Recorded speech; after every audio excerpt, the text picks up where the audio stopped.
আমার আলীকে সালাম জানাবো। হায় হোসেনা হোসেন গেল কারবালাতে ফিরে এলো না আমার। হায় হোসেনা হোসেন গেল কারবালাতে ফিরে এলো না। হযরত মুআবিয়া রাদিয়াল্লাহু তাআলা আনহুর কলিজা টুকরা সন্তান এই এজিদে বেঈমান, শুনলাম সে নাকি খোদা নয়, বাদশা দাবি করেছে। এজিদের লোকেরাও কয়েকটা লোক এজিদকে মানছে, বাদ বাকি লোকেরা কুফা নগরের বাসিন্দারা মানে নাও। এই হুসাইন আমার এটাও মনে হতে পারে এই চিঠি গ্রামের লোক হয়তো দেয় নাই, এজিদ হয়তো গ্রামের নাম করে ষড়যন্ত্র করে হয়তো তোমাকে ডাকছে।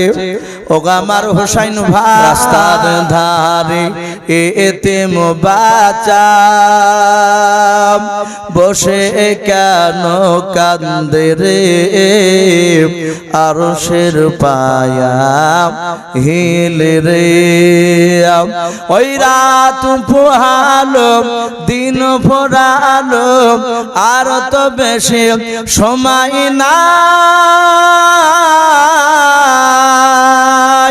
নাই গো পিতা নাই গো মাতা, কোথায় গেলে মোরা শান্তি পাই, থাকো তো যদি পিতা মাতা, সব দুঃখ যেত ভুলে রে, আরশের পায়া হিলে রে।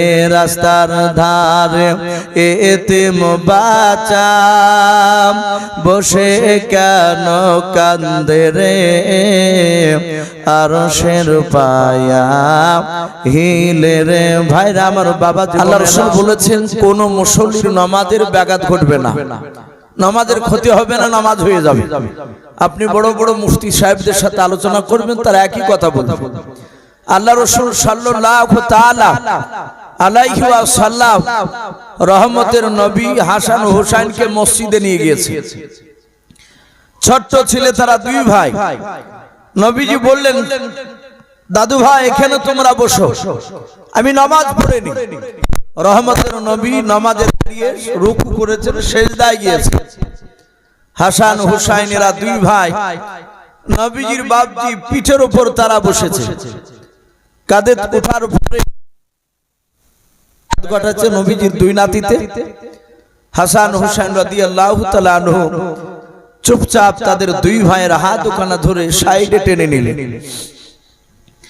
আল্লাহর নবী জনাবে মুহাম্মদ রাসূলুল্লাহ সাল্লাল্লাহু তাআলা আলাইহি ওয়াসাল্লাম নবী আমার সেজদা থেকে বাবা মাথাটা তোলার উপর খুব তাড়াহুড়া করে নামাজটা বাপনি সমাপ্ত করলেন। আল্লাহর নবীজির দুই চোখের কোনা দিয়ে ঝরঝর করে পানি ঝরছিল। আবু বকর সিদ্দিক রাদিয়াল্লাহু তাআলা আনহু উনি নবীজির চোখের পানি পড়া দেখে বুঝতে পেরেছেন নবী মনে হয় আমার কোন কাজে আঘাত পেয়েছে, দুঃখ পেয়েছে। আল্লাহর নবীজি সেজদা থেকে এভাবে কোনদিন আমার দিকে তাকে কান্না করে নাই। আল্লাহ রাসূলের বন্ধু আবু বকর হাত দুখানা জোড় করে কাঁদেন আর বলেন, ইয়া রাসূলুল্লাহ ইয়া হাবিবাল্লাহ ফিদাকা আবি ওয়া উম্মি, ওগো আল্লাহর নবীজি আপনার পদতলে আমার বাপ মা কুরবান হয়ে যাও। ওগো আল্লাহর নবী আপনি কেন আমার দিকে চেয়ে চেয়ে কান্না করেছেন বলেন। দরদে নবী ডাক দিয়ে বলেন, আবু বকর আমার হাসান হুসাইনকে কেন আমার পৃষ্ঠ মোবারক থেকে তুমি নামাইলাও, আমার কাঁধ থেকে কেন তুমি নেমে নিলে? আবু বকর আমি কি তোমাকে নামাতে বলেছিলাম? আবু বকর বলেন, নবী গো আপনি তো সিজদায় ছিলেন, আপনি নামাজের অবস্থায় ছিলেন, আপনি বলেছেন নামাজের হালাতে কথা বলা যাবে না, আপনি তো কথা বলেন নাই। ওগো আল্লাহর নবী আপনি আমাকে হুকুম করেন নাই। নবী নবীজি আপনার সিজদায় যখন আপনি গিয়েছেন আপনার দুইজন নাতি তারা আপনার পেটের উপরে চেপে আপনাকে কিল মারছিল আপনার নামাজের ব্যাঘাত ঘটবে বলে নবী আমি দুই ভাইকে হাত ওখানা ধরে আমি টেনে নিয়েছি আল্লাহর নবী বলেন আবু বকর ওরে আবু বকর শুনে নাও খোদার কসম করে বলি আবু বকর তোমাকে আর আমাকে যদি আল্লাহ কিয়ামত পর্যন্ত যদি হায়াত দেয় ওগো আমার আবু বকর আমার হাসান হোসেনকে যদি হায়াত দেয় আমার হাসান হোসেন ইচ্ছাকৃত যদি আমার পিঠ থেকে যদি না নেমে যেত ওরে আমার আবু বকর খোদার কসম করে বলি আমিও মাথাটা উঠাতাম না বলুন সুবহানাল্লাহ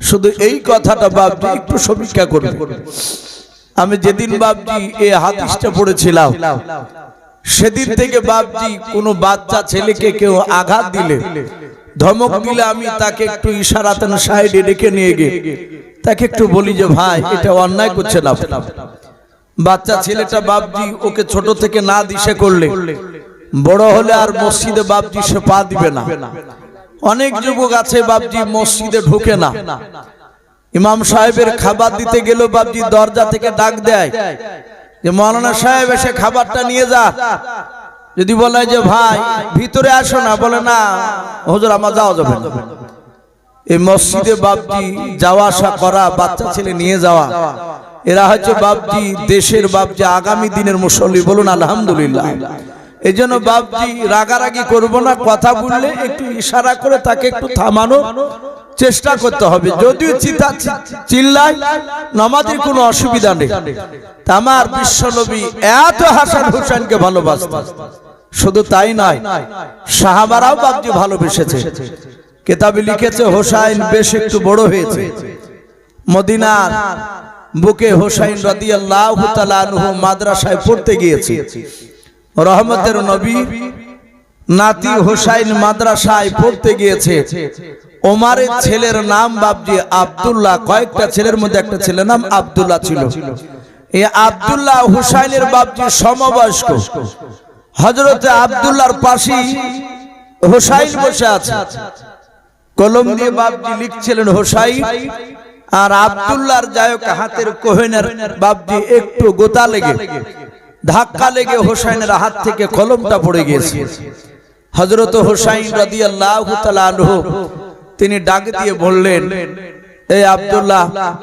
আমার কলমটা ফেলে দিলে তুমি কলমটা আমাকে তুলে দাও বাচ্চা ছেলে তো ও আব্দুল্লাহ বাচ্চা ছেলে হোসাইনও বাচ্চা ছিল আব্দুল্লাহ ছিলেন ওমর ইবনুল খাত্তাবের বেটা ওমরের মতোই বাপজি তারও মেজাজ ছিল আব্দুল্লাহ বলল আমি তোমার কলম আমি তুলে দেব না হোসাইন রেগে গিয়ে বললেন কলম তুলে দাও বলে আমি কলম উঠে দিব না তোমাকে সঙ্গে সঙ্গে হোসাইন বলেন এই গোলামের বেটা গোলাম কলম তুলে দাও যাহাতে বাপজি গোলামের বেটা গোলাম বলেছেন আব্দুল্লাহ রেগে গিয়েছে আব্দুল্লাহর চোখ দুটো কুখের মতো লাল করে বলছে এই হোসাইন এই তুমি ছিল আমি কে তুমি আমাকে গোলাম বললে আমার আব্বাকে গোলাম বললে জানো আমি কি করতে পারি বলে তুমি কি করবা বলে দাঁড়াও আমি এক্ষুনি আব্বার কাছে যাচ্ছি আব্বাকে ডেকে নিয়ে এসে তোমার বিচার করা হচ্ছে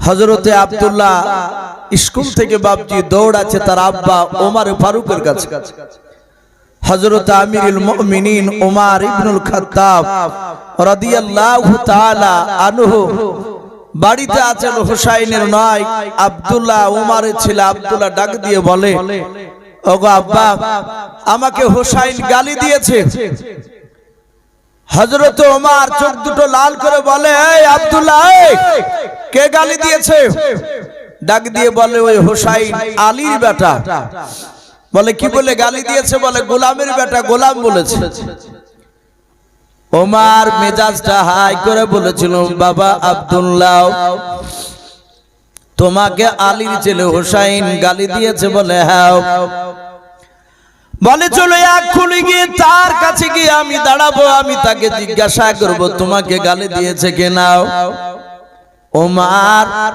ঘরের ভেতর থেকে বাপজি একটা কলম আর কাগজ হাতে নিয়ে নিলাও। ওমর স্কুলে যাওয়ার পর হোসেনের কাছে গিয়ে বলে, হোসাইন, তুমি আমার ছেলে আব্দুল্লাহকে কে তুমি গোলামের বেটা গোলাম বলেছো? যারা ইমানদার হয়, আল্লাহওয়ালা হয় বাবা, তারা পৃথিবীর কোন শক্তিকে বাপজি ভয় পায় না। হযরত হোসাইনের ঈমান ছিল বাপজি মজবুত। আল্লাহর নবী বলেন, আমার হাসান হোসেন ওরা অবিকল আমার মতোই ছিল। বলুন সুবহানাল্লাহ। হযরত হাসান রাদিয়াল্লাহু তাআলা আনহু বাবা, তার হাঁটনটা ছিল একেবারে রাসূলুল্লাহর মতো। আর হোসাইন রাদিয়াল্লাহু তাআলা আনহু বাবা, বেশিরভাগ বিশ্ব নবীর সাথে বাপজি তার চেহারার মিল ছিল। হযরত হোসাইন ডাক দিয়ে বলেছিল, গো আমিরুল মুমিনিন বাদশা ওমর, আমি আপনার ছেলেকে বলেছি গোলামের বেটা গোলাম। যাহাতে গোলামের বেটা গোলাম বলেছে বললেন, হযরত ওমর কলমার খাতাটা বের করে, কাগজটা বের করে বলল, বাবা তুমি সত্যিকারে গোলামের বেটা গোলাম যদি বলে থাকো, তাহলে তুমি কাগজে একটু সিগনেচার সই তুমি করে দাও। হোসাইন কলম হাতে করে নিয়ে বাবা ওমরে দাও কাগজে তিনি সই করে দিলেন। যাহাতে সই করে দিলেন, আর হযরত ওমর বাচ্চা ছেলের মতো বাপনি বসে পড়লাম। হযরত ওমর নামাজের কায়দায় বসে গিয়া হোসাইনের বাপনি সই করা কাগজ খানা নিয়ে কপালে বাপনি মুখে বাপনি লাগিয়ে চুমা খেতে লাগলেন, বুকে বাপনি বোলাতে লাগলেন। হযরতে আব্দুল্লাহ ডাক দিয়ে বলেছিল, আব্বা আমি আপনাকে দেখলাম বাড়ি থেকে মেজাজ হাই ছিল, হোসেনের নাম করলাম, ওই সময় তো আপনি রাগান্বিত ছিলেন। ওগো আমার আব্বা জান, হোসেন সহি করার পর আপনার দিলটা কেন নরম হয়ে গেল? এই আব্বা আপনার চোখ দিয়ে ঝরঝর করে পানি ঝরেছে। আব্দুল্লাহ ডাক দিয়ে যখন এই কথা বলল, উমর ডাক দিয়ে বলেছিল, বাবা শুনে না, তোমার আমার কপাল খুলে গিয়েছে। বলুন সুবহানাল্লাহ। বলে, আব্বা কথা বুঝতে পারলাম না। ওমর ডাক দিয়ে বলে, রে বেটা আব্দুল্লাহ, তুমি এক্ষুনি হোসেনের হাত খানা ধরে তুমি ক্ষমা চাও, কারণ হোসেনের সাথে তুমি তর্ক বিতর্ক করেছো। ওরে আমার আব্দুল্লাহ, আমরা যা ইবাদত করেছি শুনে নাও, ইবাদত করে মনে হয় জান্নাত যেতে পারবো না। ওরে আমার আব্দুল্লাহ বেটা শুনে নাও, কিয়ামতের ময়দানে হোসেন যদি একবার সাক্ষী দিয়ে দেয় গোলামের বেটা গোলাম, আমি বিশ্ব নবীর গোলাম। বলুন সুবহানাল্লাহ।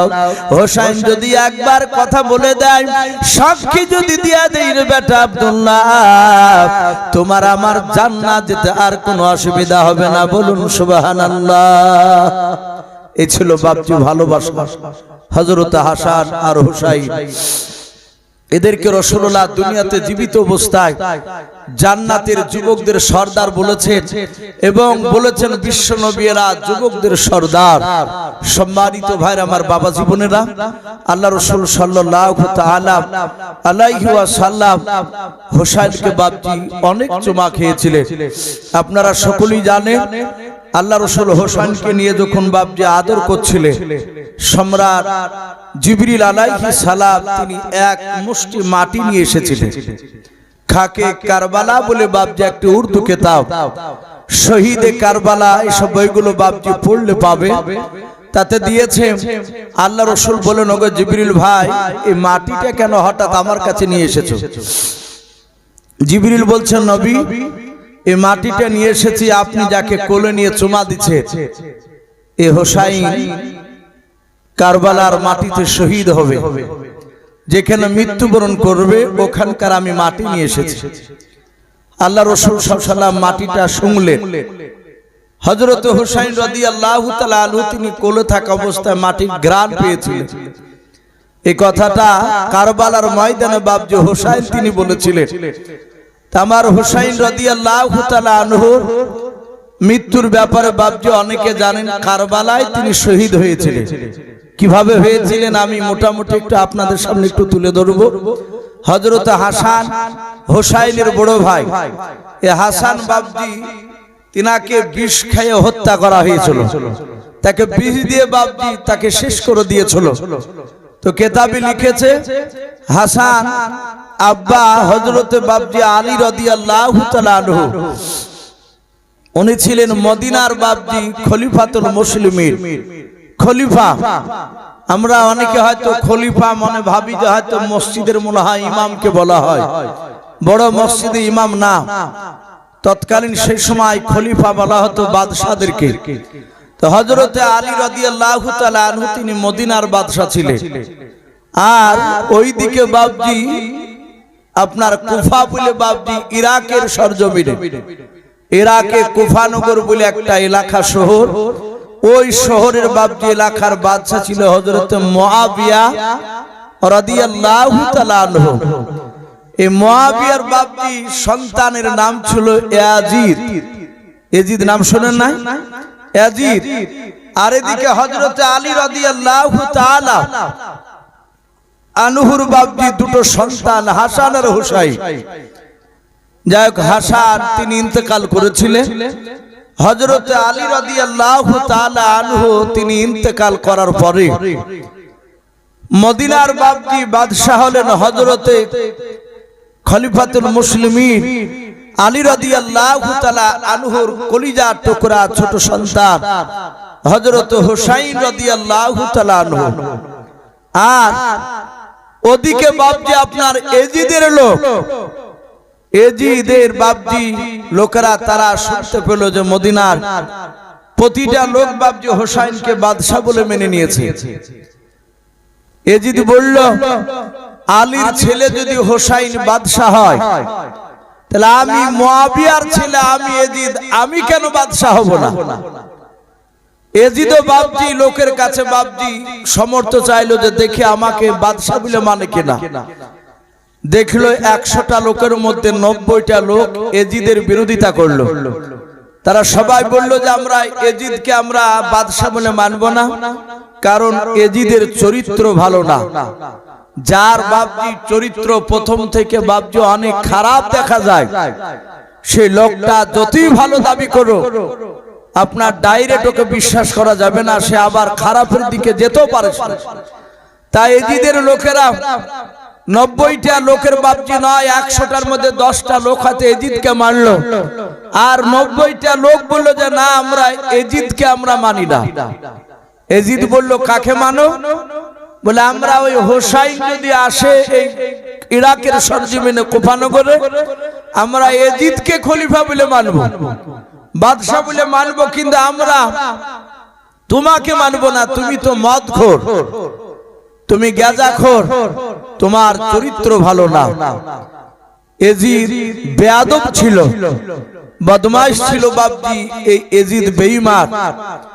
এজিদ দেখলো যে না, হুসাইন রাদিয়াল্লাহু তাআলা আনহুকে ছলে বলে কৌশলে একে নিয়ে এসে দুনিয়ার বুক থেকে একে শেষ করে দিতে হবে, নাহলে এখানে আমার দাদাগিরি চলবে না। বাপজি আমি জানি না আপনাদের এলাকায় বাপজি এজিদের বংশধররা আছে কিনা। আমাদের এলাকায় এখনো দেখা যায়। আপনাদের এদিকে বাপজি জারি গাহায় জারি, মুহররম মাসে হায় হোসেন করতে করতে, এদিকে নাই, কিন্তু বাপজি আমাদের এলাকায় আছে। আমাদের এলাকায় আপনাদের এখানে বাপজি তীরমোহনী কোথায় একটা মাওলানা থাকে, ওই পেছনে বসেছিল মাওলানা সাহেবকে, আপনাদের ওখানে না, ওই মাওলানা ওনাদের ওখানে থাকে। উনিও ভালো জানেন, ওনার বাড়ির পাহাড়িও যায়। তো বাপজি সে মাওলানা বাপজি সেও জানে, আমরাও জানি। আমাদের এলাকায় মুহররম মাসের বাপজি 10 তারিখে, তার আগে 9 তারিখ 8 তারিখ এরকম মুহররম মাসের দিনও সকালবেলা তো 8টা 10টা কেরা লোক বাপজি তারা রাস্তা দিয়ে হেঁটে যায়, খালি পায়ে, জুতো পায়ে দেয় না। তাদের মাথাতে বাপজি আরবি লেখা থাকে সেই কাপড়ে, ওই সব পীরের দরবারে, দাতার দরবারে, পাথরসাপড়ি যারা গিয়েছেন তারা দেখেছেন ওখানে সব কাপড়ে কলমা লেখা থাকে। হোটেলে ব্যবসা করে অনেক ভন্ডারা, অনেকের দেখবেন যারা ওই সমর্থ করে মাজার, তাদের বাড়িতেও বাবজি দেখবেন ওই লগা দিয়ে বাবজি টাঙানো থাকে উপরে। তো ওই কাপড় বাবজি বাঁধা আছে, আর হাতে করে একটা ব্যাগ, আর লাঠিতে বাবজি 8টা 9টা ময়ূরের পাখা। ওরা কোথা থেকে জোগাড় করে? ময়ূরের পাখাকে বাবজি নিয়ে তারা দল বেঁধে তারা রাস্তা দিয়ে যায়। আর প্রায় মোটামুটি 10-12 খান বাড়ি যদি ভিতরেও থাকে, ওখানকার মানুষ রাস্তার তাদের আওয়াজ শুনতে পায়। আর আমাদের পাড়ার বাবজি অনেক এলাকার মা বোনেরা দেখা যায় তারা বাচ্চা কোলে করে নিয়ে এসে রাস্তা ধারে 500 টাকার নোট, 200 টাকার নোট, 100 টাকার নোট নিয়ে বাবজি দাঁড়িয়ে থাকে। ঠিক বাবজি ওরা যখন আসার, ওরা যে সালামটা দেয়, সালামটা খারাপ নয়। অনেক আমার ভক্ত বাবজি যারা ওয়াজ শুনে আমার, তারা অনেকে ফোন করে ওই এলাকা, যে ইসু ভাই আপনি যে খারাপ বলেন, কিন্তু ওদের কথাগুলো তো খারাপ না। ওরা সালাম দিতে দিতে যায়, ওরা এইভাবে সালাম দিবে, আমার আলীকে সালাম জানাবো, হায় হোসেনা হোসেন গেল কারবালাতে ফিরে এলো না আমার, হায় হোসেনা হোসেন গেল কারবালাতে ফিরে এলো না। শুনে বাবজি খারাপ লাগছে না? হায় হোসেন, ওরা হুসাইনের নামটাও বাবজি সঠিক করে বলতে পারে না, হাসান হোসেন তাই বলে না অনেকে। শব্দটা বাবজি হোসেন হবে না। বড় ছেলেটার নাম ছিল হাসান, ছোট ছেলেটার নাম ছিল হযরতে হুসাইন। তাহলে হুসাইন আর হোসেন আলাদা হচ্ছে না বাপ? তাহলে হোসেন যতবার বলবে হুসাইনের দিকে লক্ষ্য করে, ততবারই বাবজি আপনার আমার গুনাহ হবে। ওরা নামটা সঠিক করে বলতে পারে না। হায় হোসেন, হোসেন গেল কারবালাতে ফিরে এলো না। আপনি লালবাগে গিয়ে দেখবেন মহরম মাসে এইভাবেই তারা সালাম দেয়। আমি বাবজি সকালবেলায় আপনার একটা গামছা গায়ে দিয়ে বাবজি বিরাজ করছি, এর ওরা তো চিনে না যে আমি ইউসুফ মাওলানা। এবার ওরা হয়তো অনেকে ইউটিউবে হয়তো দেখেছে, তখন মাথায় পাগড়ি টাগড়ি আছে পাঞ্জাবি, আর তখন পাঞ্জাবি নাই, বাড়ির পাশে। তো একজন বাবজি দাঁড়িয়ে বাবজি হঠাৎ করে পেশাব পিতে চলে এলো। একদম বাস্তব কথা বলছি, কথাগুলো ইউটিউব হচ্ছে। আমার পাশের গ্রামের লোক, আমার বাড়ির পাশের লোক, তারা বাবজি ওয়াজ ইউটিউবে তারা শোনে। তো তারা অনেকে সকালবেলা আমার বাড়ির পাশে বলে যে গত রাত্রিতে ইউসুফ কোথায় ওয়াজ করছিলে, আমরা রাত্রিবেলা দেখছিলাম লাইভে। তো কথাগুলো বাবজি মিথ্যা নয়। জঙ্গল থেকে পেশাব ফিরে বাবজি কুলুকও নিল না। মানুষ কুলুক নিলেও তো তার ভাব চাল দেখে বোঝা যাবে। অনেকে বাবজি কুলুক নিয়ে বাবজি অনেক দূর হেঁটে বেড়ায়, আবার অনেকে কুলুক হাতে করে নিয়ে বাবজি রাস্তা রাস্তা লোকের সাথে গল্প করে বেড়ায়। অনেক মানুষ দেখে কুলুক করে করে লোকের সাথে দিব্যি সুন্দর কথা বলছে, ও কুলুক হাতে করে নিয়ে। কিন্তু বাবজি এটা আদবের খেলাফ। মানুষ বাথরুমে গেলে যেমন সালাম দিতে নাই, কথা বলতে নাই, কোন মানুষ পেছাব ফিরে বাবজি কুলুক নিয়ে। অনেকে বলে যে যার যত বয়স, যত বছর তত বছর একটু হাঁটা লাগবে, বলে না আমরা কি 20 বছর বয়স হলে 20 ধাপ হাঁটে। বাবজি ওই পেশাবখানা থেকে বাইরে আপনাকে রাস্তা রাস্তা হাঁটিয়ে বেড়াতে হবে না। এগুলো আদবের খেলাফ। আপনি ওখানে ইচ্ছা করলে একটু কাশতে পারে, পাগুলো একটু সাইড মাইডে একটু নড়াতে পারেন, তাহলে যদি ভিতরে 1-1 ফুট আটকে থাকে তা আপনারও মাল বেরিয়ে যাবে, রাস্তায় হাঁটা লাগবে না। কিন্তু বাবজি ওইভাবে কোনোদিনই কথা বলবে না। তো পেশাব ফিরে কুলুক না নিয়ে সোজা বাবজি ঝাড়া মেরে চলে এসছে। তা আমি বলছি যে আচ্ছা চাচা পানি নিলেন না? তো বলছে পানি নাই। বলে কুলুক কুলুক নিলে না? তখন আমাকে বলছে তুমি জানো, হ্যাঁ তুমি জানো তুমি পানি পানি করছো আমাকে। আমি মনে মনে ভাবছি যে হয়তো আমি মওলানা মানুষ, আমি জানছি তো কুলুক নিতে হয়। ও হয়তো ভাবছি যে আমি মলবি না, সেই হিসেবে হয়তো আমি কিছু জানি না। বাস্তব কথা বলছে বাবজি, কুলুক তো নিতে হয়। কুলুক আপনার পানি না পেলে, আবার কুলুক নেওয়ার পরও পানি ব্যবহার করা আরো ভালো বলা হয়েছে। তো যদি আপনি পানি না পান তো কুলুক নিতে পারেন, কুলুক আপনি ইট নিতে পারেন, ঢালা নিতে পারেন। আপনার সাদা কাগজ, যে কাগজে আরবি লেখা নাই, সে কাগজে এখন যে টিস্যু পেপার উঠেছে, এও নিতে পারে। শুকনো তেনা আপনার নিতে পারে। আপনার ধুলো, মাটি, শুকনো কাঠ আপনি নিতে পারেন।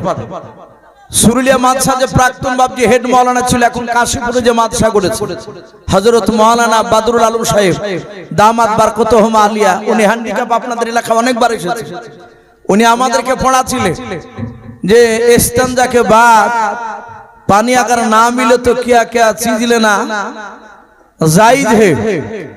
যে পানি যদি না পাও পেশাব করার পর তাহলে কোন কোন জিনিস নেওয়া জায়েজ আছে। আমরা বাবজি ক্লাসে সেই সময় 10টা ছেলে ছিল।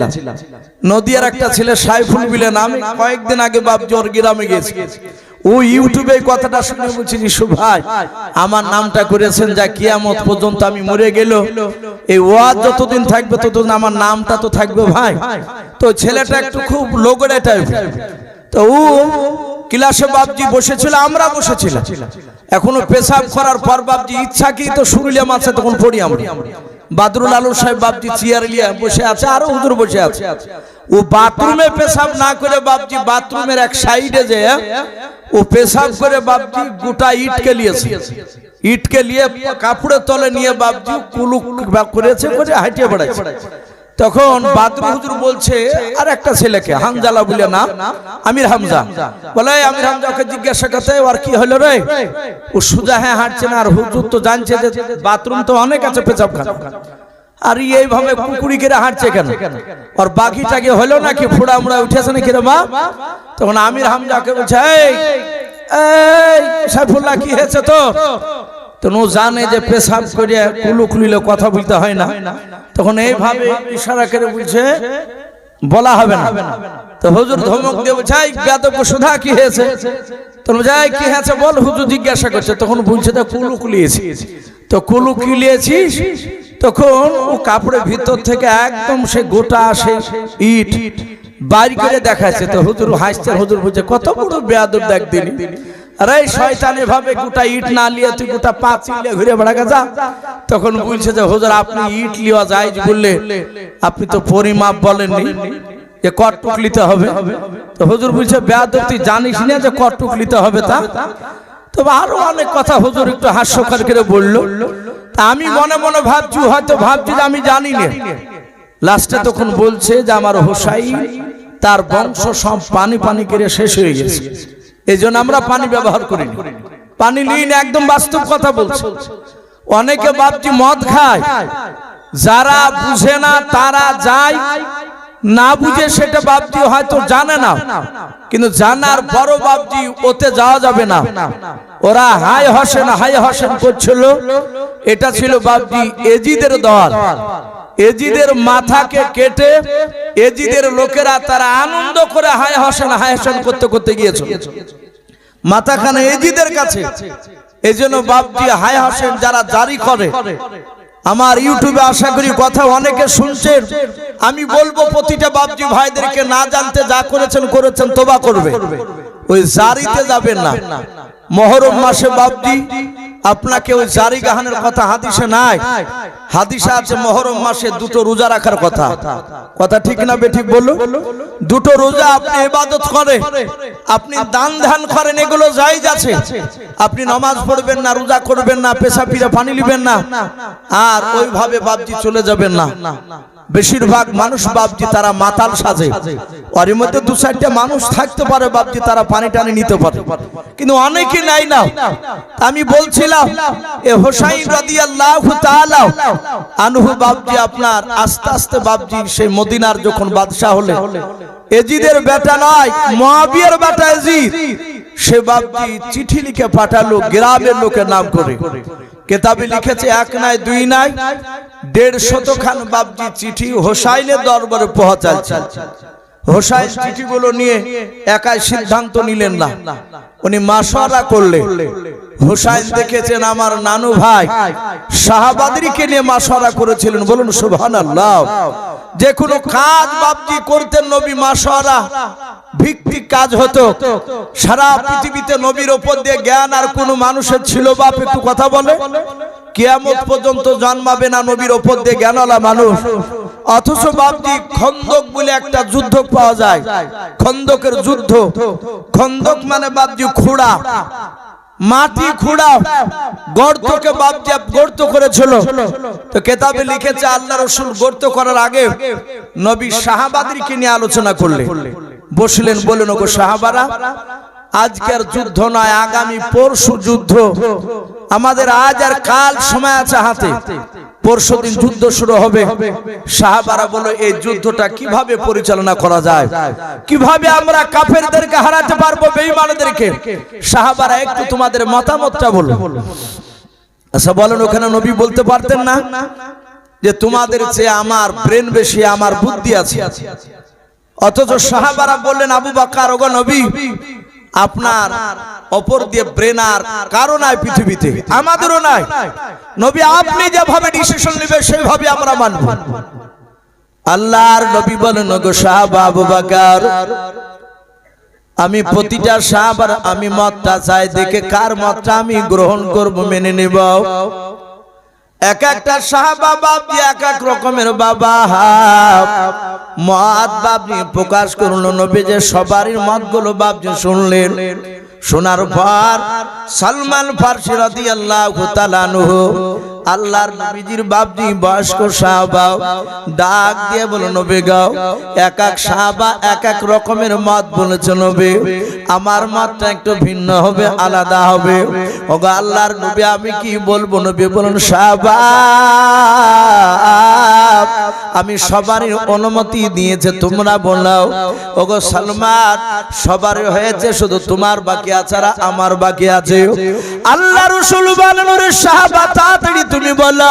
সালমান ফারসি বলেন, নবী গো, আমরা এখানে বসে আছি, এটা হচ্ছে আমাদের রাস্তা। বলে হ্যাঁ। বেঈমানেরা ওই সামনে দিক দিয়ে রাস্তা দিয়ে আমাদের এই দিকে এসে আমাদেরকে মারবে। বলে হ্যাঁ। ওগো আল্লাহর নবী, যে আমরা সংখ্যায় কম, ওরা বেঈমানেরা সংখ্যায় বেশি। বলে হ্যাঁ। সালমান বলে, ওগো নবী, আমার মত বলে নবী গো, রাস্তাটা আপনি কেটে দেন। বলে কতটা রাস্তা কাটবো? ডাক দিয়ে বলে, নবী গো, সবচেয়ে আরবের মধ্যে সবচেয়ে হিষ্ট ঘোড়াটা কত দূর লাভ মেরে পড়বে, যেতে পারবে? ওগো নবী, যত দূর লাভ দিয়ে পড়বে সবচেয়ে দামি ঘোড়াটাও, ওই ঘোড়াটার জায়গা, লাভ দেওয়া জায়গা থেকে আরো 3-4 হাত বেশি কাটা হবে। বলে কেন সাহাবা? সালমান ফারসি ডাক দিয়ে বলেছিল, ওগো আল্লাহর নবী, যে আমরা সংখ্যায় কম, রাস্তা ভালো হলে সব তারা দৌড়ে এসে আমাদেরকে আক্রমণ করবে, আমরা তাদেরকে পেরে উঠতে পারবো না। ওগো আল্লাহর নবীজি, রাস্তা যদি অনেকটা গর্ত যদি করে দেয়, তারা গর্ত পার করে তখন তারা যখন উঠে আসতে যাবে, ওই পার থেকে এই পার থেকে আমরা তাদেরকে আক্রমণ করতে পারবো। একসঙ্গে ঘোড়াগুলো দৌড়ে আসতে পারবে না, এক এক নামতে যাবে। নবী গো, তখন আমরা সময়টা কাজে লাগাতে পারবো। আল্লাহ রাসূল ডাক দিয়া বলেন, গো সাহাবারা, আমার সালমান ফারসির মতটা আমি পয়গম্বর মেনে নিলাম। বলুন সুবহানাল্লাহ। এই জন্য বাবা সারা পৃথিবীর মানুষকে নবীজি দেখানোর জন্য এটা মাশওয়ারা করেছিলেন। আল্লাহর নবীজির সাহাবা হযরত হুসাইন রাদিয়াল্লাহু তাআলা আনহু বাবা সকালবেলা 1 লাখ 2 লাখ বংশের সব লোককে ডাকলেন। প্রায় মোটামুটি 100 মতো বাপজি লোক সেখানে জমায়েত হলো। সবাই হুসাইনের দিওয়ানা, আল্লাহর নবীজিকে বাপজি মানে হুসাইনকে মহব্বত করে। হযরত হুসাইন রাদিয়াল্লাহু তাআলা আনহু বাবা 150 খান বাপজি চিঠিখানা নেওয়ার পর হুসাইন ডাক দিয়ে বলেছিল, ওগো আমার নানু ভাইয়ের বংশধর, ওগো আমার আব্বার বংশধররাও, শুনে নাও, এজিদের লোকেরা আমি জানি না মদিনার নাই, এই চিঠিগুলো সব কুফা নগর থেকে এসেছে। ডাক দিয়ে বলে, হুসাইন কি লেখা আছে চিঠিতে বলেন। হুসাইন ডাক দিয়ে বলে, ভাই মক্কে মদিনা নাই, কুফা নগরের লোকেরা তারা চিঠি লিখে আমাকে আমন্ত্রণ জানিয়েছে, আমাকে ডাক দিয়েছে, আহ্বান করেছে, তাড়াতাড়ি চলে আসুন আপনি কুফা নগরে, আপনাকে আমরা সবাই বাদশাহ বলে মেনে নেব। ওগো আমার বন্ধুরা, ও আমার আব্বার বংশরাও, বলো বলো, আমি এই চিঠিখানা নিয়ে এখন তোমাদেরকে নিয়ে পরামর্শ করার জন্য ডেকেছি, বলো এখন তোমরা কি বলবা বলো। হযরত বাবা হোসাইনের বাবা একটা চাচাই তো ভাই মুসলিম বিন আকিল বলে বাপজি নাম ছিল। হযরত বাপজি আকিলের বাপজি আপনার ছেলে, হযরত আলীর ছেলে যেমন বাপজি হোসাইন, অনুরূপভাবে মুসলিম বিন আকিল বাবা আলীর একটা ভাইয়ের নাম ছিল বাপজি মুসলিম নয় আকিল বলে নাম ছিল। ওই আকিলের বাপজি ছিলেন ইমাম মুসলিম। হযরত হোসাইনের দরবারে দাঁড়িয়ে ইমাম মুসলিম ডাক দিয়ে বলেছিল, ওগো আমার হোসাইন ভাই শুনে নাও, আমি গত কালকে আমি একটা লোকের মুখ থেকে শুনলাম, শুনে নাও ওই কুফা নগরে নাকি এজিদ বলে একটা বেঈমান আছে। হযরত মুআবিয়া রাদিয়াল্লাহু তাআলা কলিজা টুকরা সন্তান এই এজিদে বেঈমান, শুনলাম সে নাকি খোদা নয়, বাদশাহ দাবি করেছে।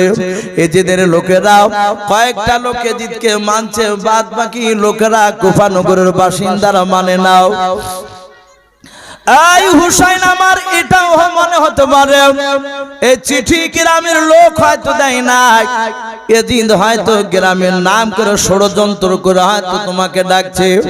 ওগো আমার হুসাইন ভাই, দয়া করে তুমি না গিয়ে ভাই, এখানে 100 লোক রয়েছে বলে, হ্যাঁ 100 লোকের মধ্যে থেকে শুনে নাও, যে কোনো একটা বুদ্ধিজীবী মানুষকে পাঠিয়ে দাও। হুসাইন বলল কোথায় পাঠাবো? বলে আপনি ওই কুফা নগরে পাঠিয়ে দেন। ওই জায়গায় পাঠিয়ে দিলে ওখানকার লিস্ট খবর জানতে পারা যাবে, সে সিআইডি শুরু যাবে যেন ধরতে না পারে, এজিদের লোকেরা বুঝতে না পারে। ইমাম মুসলিমের কথাকে বাপজি সবাই সমর্থন করলো, সবাই বলল হোসাইন আপনি যাবেন না, আপনি চলে গেলে আপনাকে হত্যা করলে আমাদের রাহাবার আর কেউ থাকবে না। হোসাইন বলল ঠিক আছে ভাই আমি যাব না, তাহলে বুদ্ধিজীবী লোকটা কে যাবে? সবাই মত প্রকাশ করলো ইমাম মুসলিম কি পাঠানো হোক। ইমাম মুসলিম ভাই তুমি যাও। হোসাইনও বলল ভাই ইমাম মুসলিম তুমি যাও আমার তরফ থেকে, তুমি এমন ভাবে যাবা লুকিয়ে যেন জানতে না পারে। ইমাম মুসলিম যাহাতে বাপজি যাব বলে দাঁড়ালে, ইমাম মুসলিমের 2টো সন্তান ছিল, কিতাবে লিখেছে বড় ছেলেটার নাম ছিল ইব্রাহিম, তার বয়স ছিল বাপজি 12 বছর। দ্বিতীয় ছেলেটার নাম ছিল বাপজি মুহাম্মদ, তার বয়স ছিল বাপজি মাত্র 10 বছর। 2 বছরের বাপজি ছোট বড় তারা 2 ভাই, হযরত ইব্রাহিম আর মুহাম্মদ। আবার কোন রাবি লিখেছেন যে না বড় ভাইটার বয়স ছিল 10 বছর আর ছোট ছেলেটার বয়স ছিল বাপজি 8 বছর। ভাই 12 কিংবা 10 কিংবা 10 কিংবা 8, 2 বছরের বাপজি তারা 2 ভাই ছোট বড়। তারা ছোট্টবেলায় তাদের মাকে বাপজি হারিয়েছিল। ইমাম মুসলিমের 2 ছেলে দাঁড়িয়ে বলল আব্বা আপনি যদি কুফা নগরে যান আমরাও 2 ভাই যাব। ওগো আব্বা আমাদের মা মরার পরে আমাদের আব্বা বলল আপনি, মা বলল আপনি, আপনাকে ছাড়া আমরা 2 ভাই থাকতে পারি না, আমরা যাব আপনার সঙ্গে। ইমাম মুসলিম ডাক দিয়ে বলেছিল বাবা তোমরা 2 ভাই যেও না, মদিনায় থাকো, ওই দেখো তোমার নানু ভাইয়ের কবর। বলুন সুবহানাল্লাহ। নবীজির কবরটাকে দেখাচ্ছি, এই নবীর কবরটা তুমি দেখতে পাবা, জিয়ারত করবা, তোমার আমলনামা নেকি লেখা হবে। বাবা তোমরা থাকো, তোমাদের 2 ভাইকে আমার হুসাইন ভাই দেখাশোনা করবে। হুসাইন বলল আমি দেখাশোনা করব ভাই, চিন্তা করো না, তোমার ছেলে 2। কিন্তু বাবা তকদিরে যদি লেখা থাকে বিপদ কষ্ট পৃথিবীর মানুষ কেউ বাপজি কাটাতে পারবে না। ইমাম মুসলিম নিয়ে যাবে না, আর দুই ছেলে নাছড় বান্দা ওরা না গিয়েও ছাড়বে না। বারবার বললো আব্বা যাব। ইমাম মুসলিম বলেন আমি লুকিয়ে গোপনে যাব, যদি এজিদের লোকেরা জানতে পারে যে আমি এসেছি হোসাইনের তরফ থেকে গভর্নর হিসাবে, তাহলে ওরা আমাকে হত্যা করবে, আর ওরা আমাকে হত্যা করতে আসলে আমি পালিয়ে আসবো আবার মদিনায়। বাবা তোমরা সাথে থাকলে তোমাদেরকে নিয়ে পালাতে পারবো না। এরা দুই ভাই বললো আব্বা কোলে নিতে হবে না, কাঁধে নিতে হবে না, আমরা দুই ভাই আপনার পেছন পেছন দৌড়াবো, আপনি আগে আগে দৌড়াবে, কেউ আমাদেরকে ধরতে পারবে না। ইমাম মুসলিম রাদিয়াল্লাহু তাআলা আনহু বাপজি তার দুই ছেলেকে নিয়ে বারণ করে শুনলো না বাপজি, এরা তিনজনাই বাপজি রওনা হয়ে গেল কুফা নগরে। হযরত ইমাম মুসলিম রাদিয়াল্লাহু তাআলা আনহু দুই ছেলেকে নিয়ে বাপজি, এক না দুই না, ওটা লিখে রাখেন শেষের বানাই দোয়া করে দাও। এরা ইমাম মুসলিম প্রথম যার বাড়িতে গিয়ে উঠেছিল বাপজি কুফা নগরে, সে বাড়িওয়ালার নাম ছিল উম্মে হানি। কি নাম বললাম ভাই? উম্মে হানি। তার বাড়ি থেকে গোপনে বলল আমি হোসাইনের তরফ থেকে এসেছি। এখানকার লোক হোসাইনকে খাড়া খাড়া বাদশা বলে মানে, তার সমর্থ কতটা আছে দেখার জন্য এসেছে। উম্মে হানি বাড়ির আশেপাশের মানুষকে বলল ও বাপজি ভাইরা, রাত্রি 11টা হতে হতে রে বাবা, এক নাই দুই নাই 20,000 লোক কুফাবাসীরাও সবাই তারা ইমাম মুসলিমের হাতে হাত দিয়ে বায়াত গ্রহণ করলো। বলুন আলহামদুলিল্লাহ। সবাই তারা ওয়াদা করলো, তারা বলল গো ভাই, ইমাম মুসলিমের তরফ থেকে আপনার কাছে হাত দিয়েছে। ইমাম মুসলিম ভাই, আমরা তোমার হাতে হাত দিয়ে ওয়াদা করলাম হোসাইনকে মানবো, আমাদের হোসাইনকে দরকার। ওগো ভাই ইমাম মুসলিম তুমি চিঠি পাঠিয়ে দাও, হোসাইন যেন আমাদের কুফা নগরে চলে আসে। ইমাম মুসলিম চিঠি লিখে কুফা নগরের একজন আল্লাহর নবীর দিবানা, হোসাইনের দিবানা একটা যুবক ছেলেকে দিয়ে বাপজি চিঠিখানা পাঠিয়ে দিলেন। বলে বাবা যাও, হোসাইনকে বলো গা কুফা নগরে নিরাপদ আসলে কোনো অসুবিধা হবে না। এ চিঠিখানা নিয়ে চলতে লাগলো। রাত্রি বাপজি 12টা বাজতে বাজতে বাবা আবার চারিদিকে বাপজি এলান শুরু হয়ে গিয়েছে, জানতে পেরে গিয়েছে ইমাম হোসেনের তরফ থেকে ইমাম মুসলিম এসেছে। ইমাম মুসলিমের হাতে হাত দিয়ে যারা বায়াত গ্রহণ করেছে, যারা ওয়াদা করেছে কথা দিয়েছে, তারা বায়াত না ভাঙলে তাদেরকে হত্যা করে ফেলবে। এজিদের লোকেরা প্রচার করে বেড়াচ্ছে, বলে ইমাম মুসলিমকে যে ধরে দিতে পারবে তাকে 10,000 টাকা ইনাম দেওয়া হবে। শুধু তাই নয়, ইমাম মুসলিমকে যার বাড়িতে পাওয়া যাবে তাকে শুধু হত্যা করা হবে। সঙ্গে সঙ্গে 20,000 লোকের মধ্যে থেকে প্রায় বেশিরভাগ লোক তারা সবাই বায়াতকে ভেঙে ফেললো মৃত্যুর ভয়।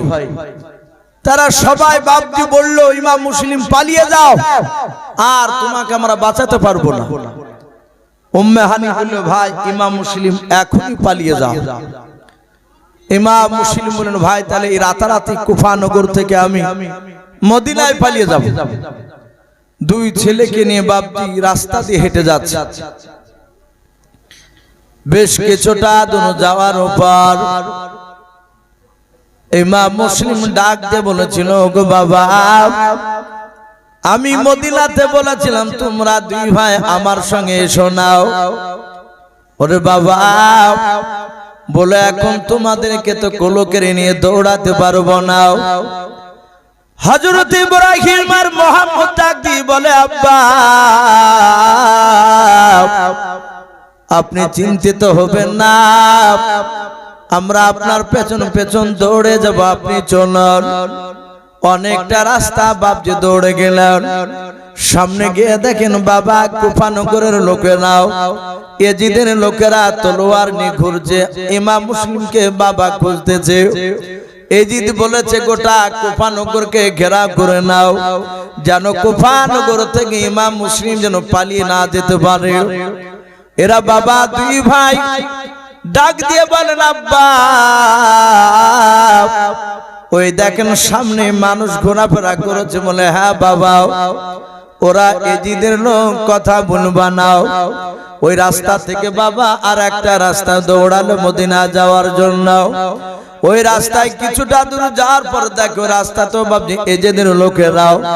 এভাবে বাবা চারদিকে রাস্তায় দৌড়ালেন, চারদিকে রাস্তায় দেখছে এজিদের লোকেরা বসাও। ইমাম মুসলিম দেখলেন আর পালানো যাবে না, গোটা মক্কা নয় কুফা নগরকে ঘেরা করে নিয়েছেন বাবা এজিদের লোকেরাও। হঠাৎ করে বাবা ইমাম মুসলিমের দুই ছেলে ডাক দিয়ে বলেন আব্বা, আমরা দুই ভাই আর দৌড়াতে পারি না, আমরা হাঁটতে পারি না আব্বা, পায়ে চামড়া উঠে গিয়েছে, ফুসা পড়ে গিয়েছে। ইমাম মুসলিম বলেছিল বাবা, আমি আগে বলেছিলাম তোমরা এসো নাও। বলে এখন আমি কোথায় নিয়ে যাব, কেমন করে বাঁচাবো? দুই ছেলে নিয়ে বাবা একটা বাড়িতে গিয়ে বাবজি শিকলের কলা নাড়লেন, শিকল নড়া দিয়েছে। ভিতর থেকে বলে কে গো? ইমাম মুসলিম বলে আমি। ইমাম মুসলিম হুসাইনের আমি চাচাইতো ভাই। বাড়িওয়ালা বাবা কেতাবে লিখেছে তার নাম। যেই বাড়ির দরজার কাছে গিয়ে শিকল নড়া দিলেন, ওই বাড়িওয়ালার নাম ছিল বাবজি কাজী সারেহির।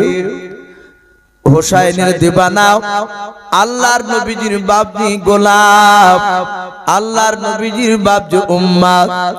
ডাক দিয়ে কাজী সারিয়ে বলেছিল ভাই তাড়াতাড়ি দরজা খুলে দিলাম, তাড়াতাড়ি ভেতরে প্রবেশ করাও। ডাক দিয়ে বলে ভাই চিন্তা করবা না। ইমাম মুসলিম মনে মনে ভাবছে মনে হয় এজিদের মানুষ হতে পারে। বলে না ভাই, আমি এজিদের মানুষ না, আমি হোসাইনকে বাদশা বলে মানতে চাই। 20,000 লোকে যে বায়াত গ্রহণ করেছিল তার মধ্যে আমি একজন।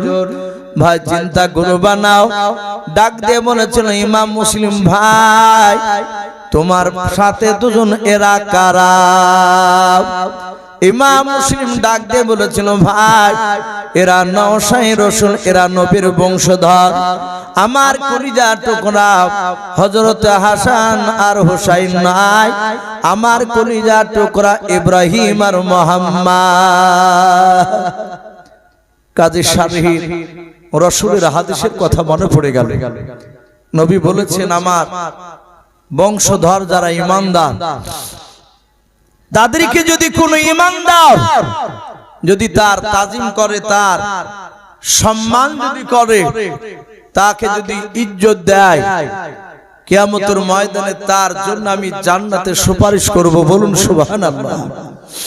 সঙ্গে সঙ্গে কাজী সারি বলল ভাই আমি আপনার দুই ছেলের কপালে একটু চুমা দিতে চাই, আমি নবীজির সুন্নাত একটা হাদিসকে আমল করতে চাই। বাপজি নবীর বংশধরকে মহব্বত করা। আপনারা অনেক বৃদ্ধ লোক আছেন যারা সুরুলিয়াতে বাপজি মাদ্রাসায় জালসা শুনতে যেতেন আগে। একটা নদিয়া জেলার হাট গোবিন্দপুর বলে বাপজি একটা গ্রামে একটা বক্তা ছিল, হযরত কারি মাওলানা ইমাদউদ্দিন সাহেব। নাম শুনেন না? অনেকে দেখেছেন মনে হয়। ওনার একটা হাত ছিল না, ওনার সম্ভবত মনে হয় ডান হাতটা মনে হয় ছিল না, বাম হাতটা শুধু এরকম করে থাকতো। কথা বলতেন। আমি তার বাপজি 3 দিন আমি তার খিদমতের সুযোগ পেয়েছিলাম। আমি তখন সরুলিয়াতে পড়তাম। তো সেই ইমাদউদ্দিন সাহেব উনি সরুলিয়াতে বাপজি একটা ঘটনা আলোচনা করছিলেন। আমার ভালো মনে আছে এই নবীজির আশিক দিবানা কথা আলোচনা করতে গিয়ে ঘটনাটা তুলে ধরেছিলেন। ইরাকের সরজমিনে বাপজি একটা ময়দান ছিল, ময়দানের নাম ছিল তি ময়দান, মাঠটার নাম তি মাঠ। ওই ময়দানে বাপজি কুস্তা কুস্তি লড়াই, মালাম যাকে বলা হয়, শক্তিমান পুরুষ আর একজন শক্তিমান পুরুষে বাপজি ধাক্কা থেকে মুসাফা করে তারা পাড়াপাড়ি করবে। যাকে মাটিতে ফেলে দিবে, যার বুকের উপর বসবে, যে অপরে থাকবে সে জিতে যাবে, আর যে নিচে পড়বে সে হেরে যাবে। তো ওই ময়দানে বলে একটা মাঠ, ওই ময়দানে বাপজি কুস্তি লড়াই শুরু হয়েছে। এখন যেমন বাপজি আমাদের ক্রিকেট ফুটবল হয় খেলা, এভাবে বাপজি আগে হতো, এখন আর হচ্ছে না এসব খেলাগুলো।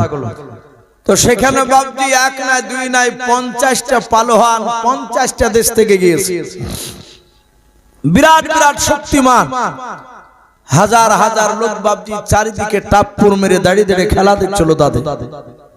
নজরুল বলে বাপজি একটা পালোয়ান, আর খেলার প্রাইজ ছিল বাপজি 1 কেজি সোনার গোটা।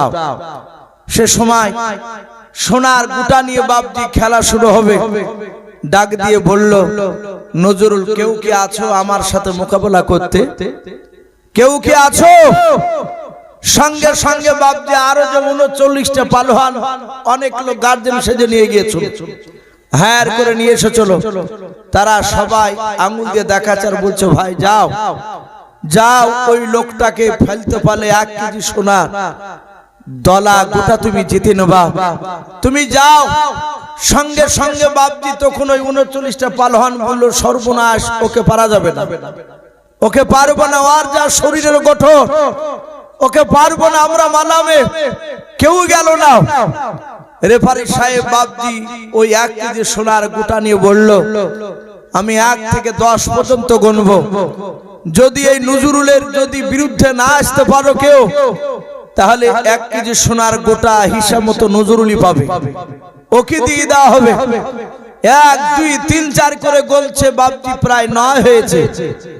10 পর্যন্ত বাপজি যাহাতে 10 বলেছে, আর সঙ্গে সঙ্গে একটা পাতলা দুবলা মানুষ ঝাঁপ দিয়ে বলল, লাভ দিয়ে সামনে পড়ে বলল, ভাই রেফারি সাহেব, আমি নজরুলের সাথে মালাম করব, আমি কুস্তি করব, আমি ওকে মাটিতে ফেলে দিয়ে আমি 1 কেজি সোনার গোটা আমি ছিনিয়ে নিব ওর কাছ থেকে, ও আমাকে পারবে না। নজরুল তার দেহুর দিকে তাকিয়ে বাপজি হাসতেছে। ডাক দিয়ে বলল, এই ভাই আয় কাছে আয়।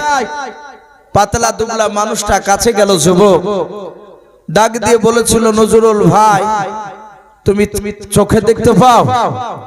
বলে, হ্যাঁ আমি চোখে দেখতে পাই। হাজার হাজার লোকের সামনে নজরুল ওই লোকটার সামনে ভাবে আঙুল গলা দেখে বলছে, আমার হাতে কটা আঙুল আছে? পাতলা দুবলা বলছে, নজরুল তুমি মজাক করছো আমাকে, তোমার 5টা আঙুল আছে হাতে, আমি সব দেখতে পাচ্ছি।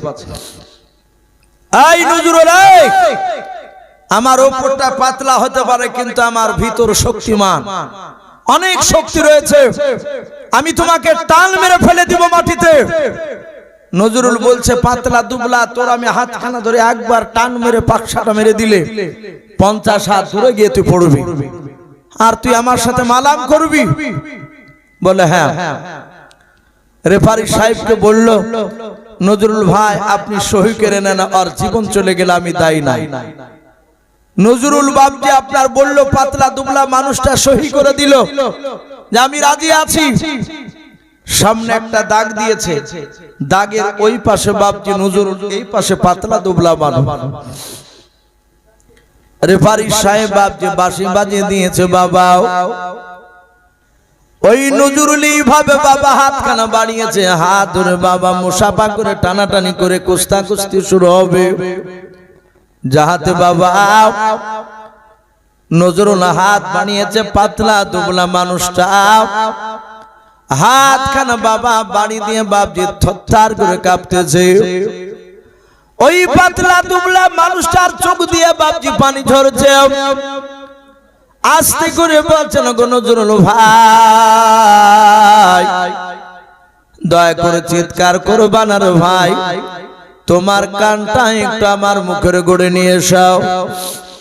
ওগো ভাই হাতটা ধরে টান মারার আগে তুমি আমার একটা কথা শুনে নাও।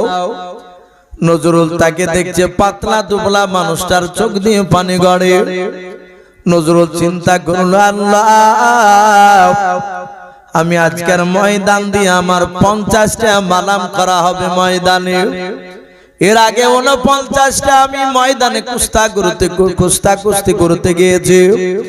মালাম করতে গিয়েছে, আমার বিপক্ষে মানুষ এইভাবে আমাকে ডাকে নাই, কান্না করে নাই। আর এই লোকটা পাতলা দুবলা মানুষটা অনেক শক্তির বল দেখা চল, কিন্তু আমার দিকে হাত বাড়িয়ে কান্না করেছে আর বলে, গো নজরুল ভাই, তুমি টান মারার আগে তোমার কানটা নিয়ে এসো, আমার মুখের গুণে কথা বলবো দুটো চুপে চুপে। নজরুল মনে মনে চিন্তা করলো, আমি নিয়ে যাই।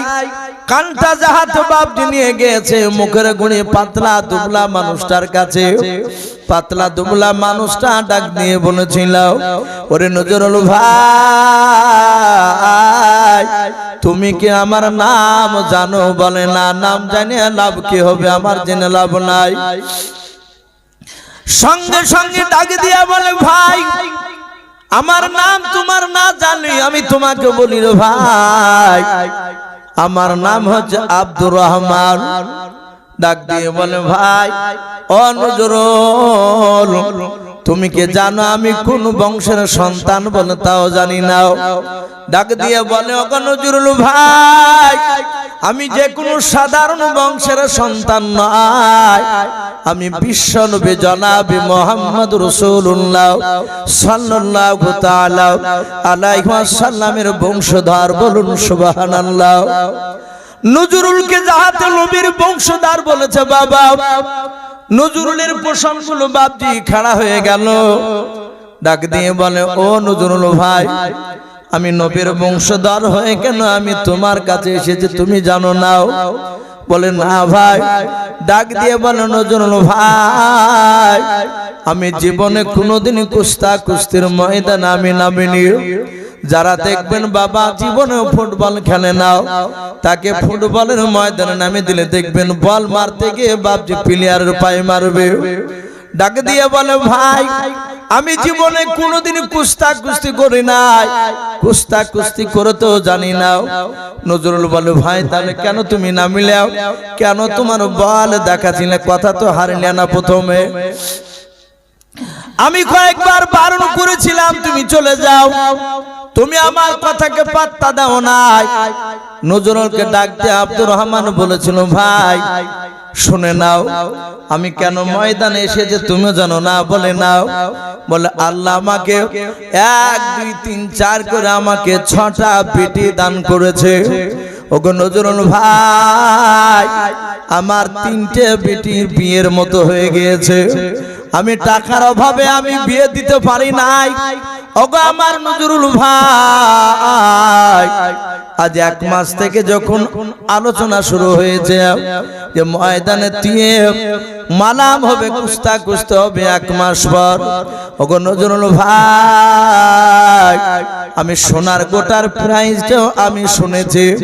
ভাইরে সারা রাত বালিশে মাথা দিয়ে চোখের পানিতে বালিশটাকে ভিজিয়ে দিতাও, কান্না করেছে। ভাই দয়া করে রে ভাই, কায়দা করে যদি তুমি আজকে হেরে যাও, আমাকে যদি হাজার হাজার লোকের সামনে যদি আমাকে জিতিয়ে দাও, ওগো ভাই শুনে নাও, কিয়ামতের ময়দানে আমার রসুল তোমার জন্য জান্নাতে সুপারিশ করবে। বলুন সুবহানাল্লাহ।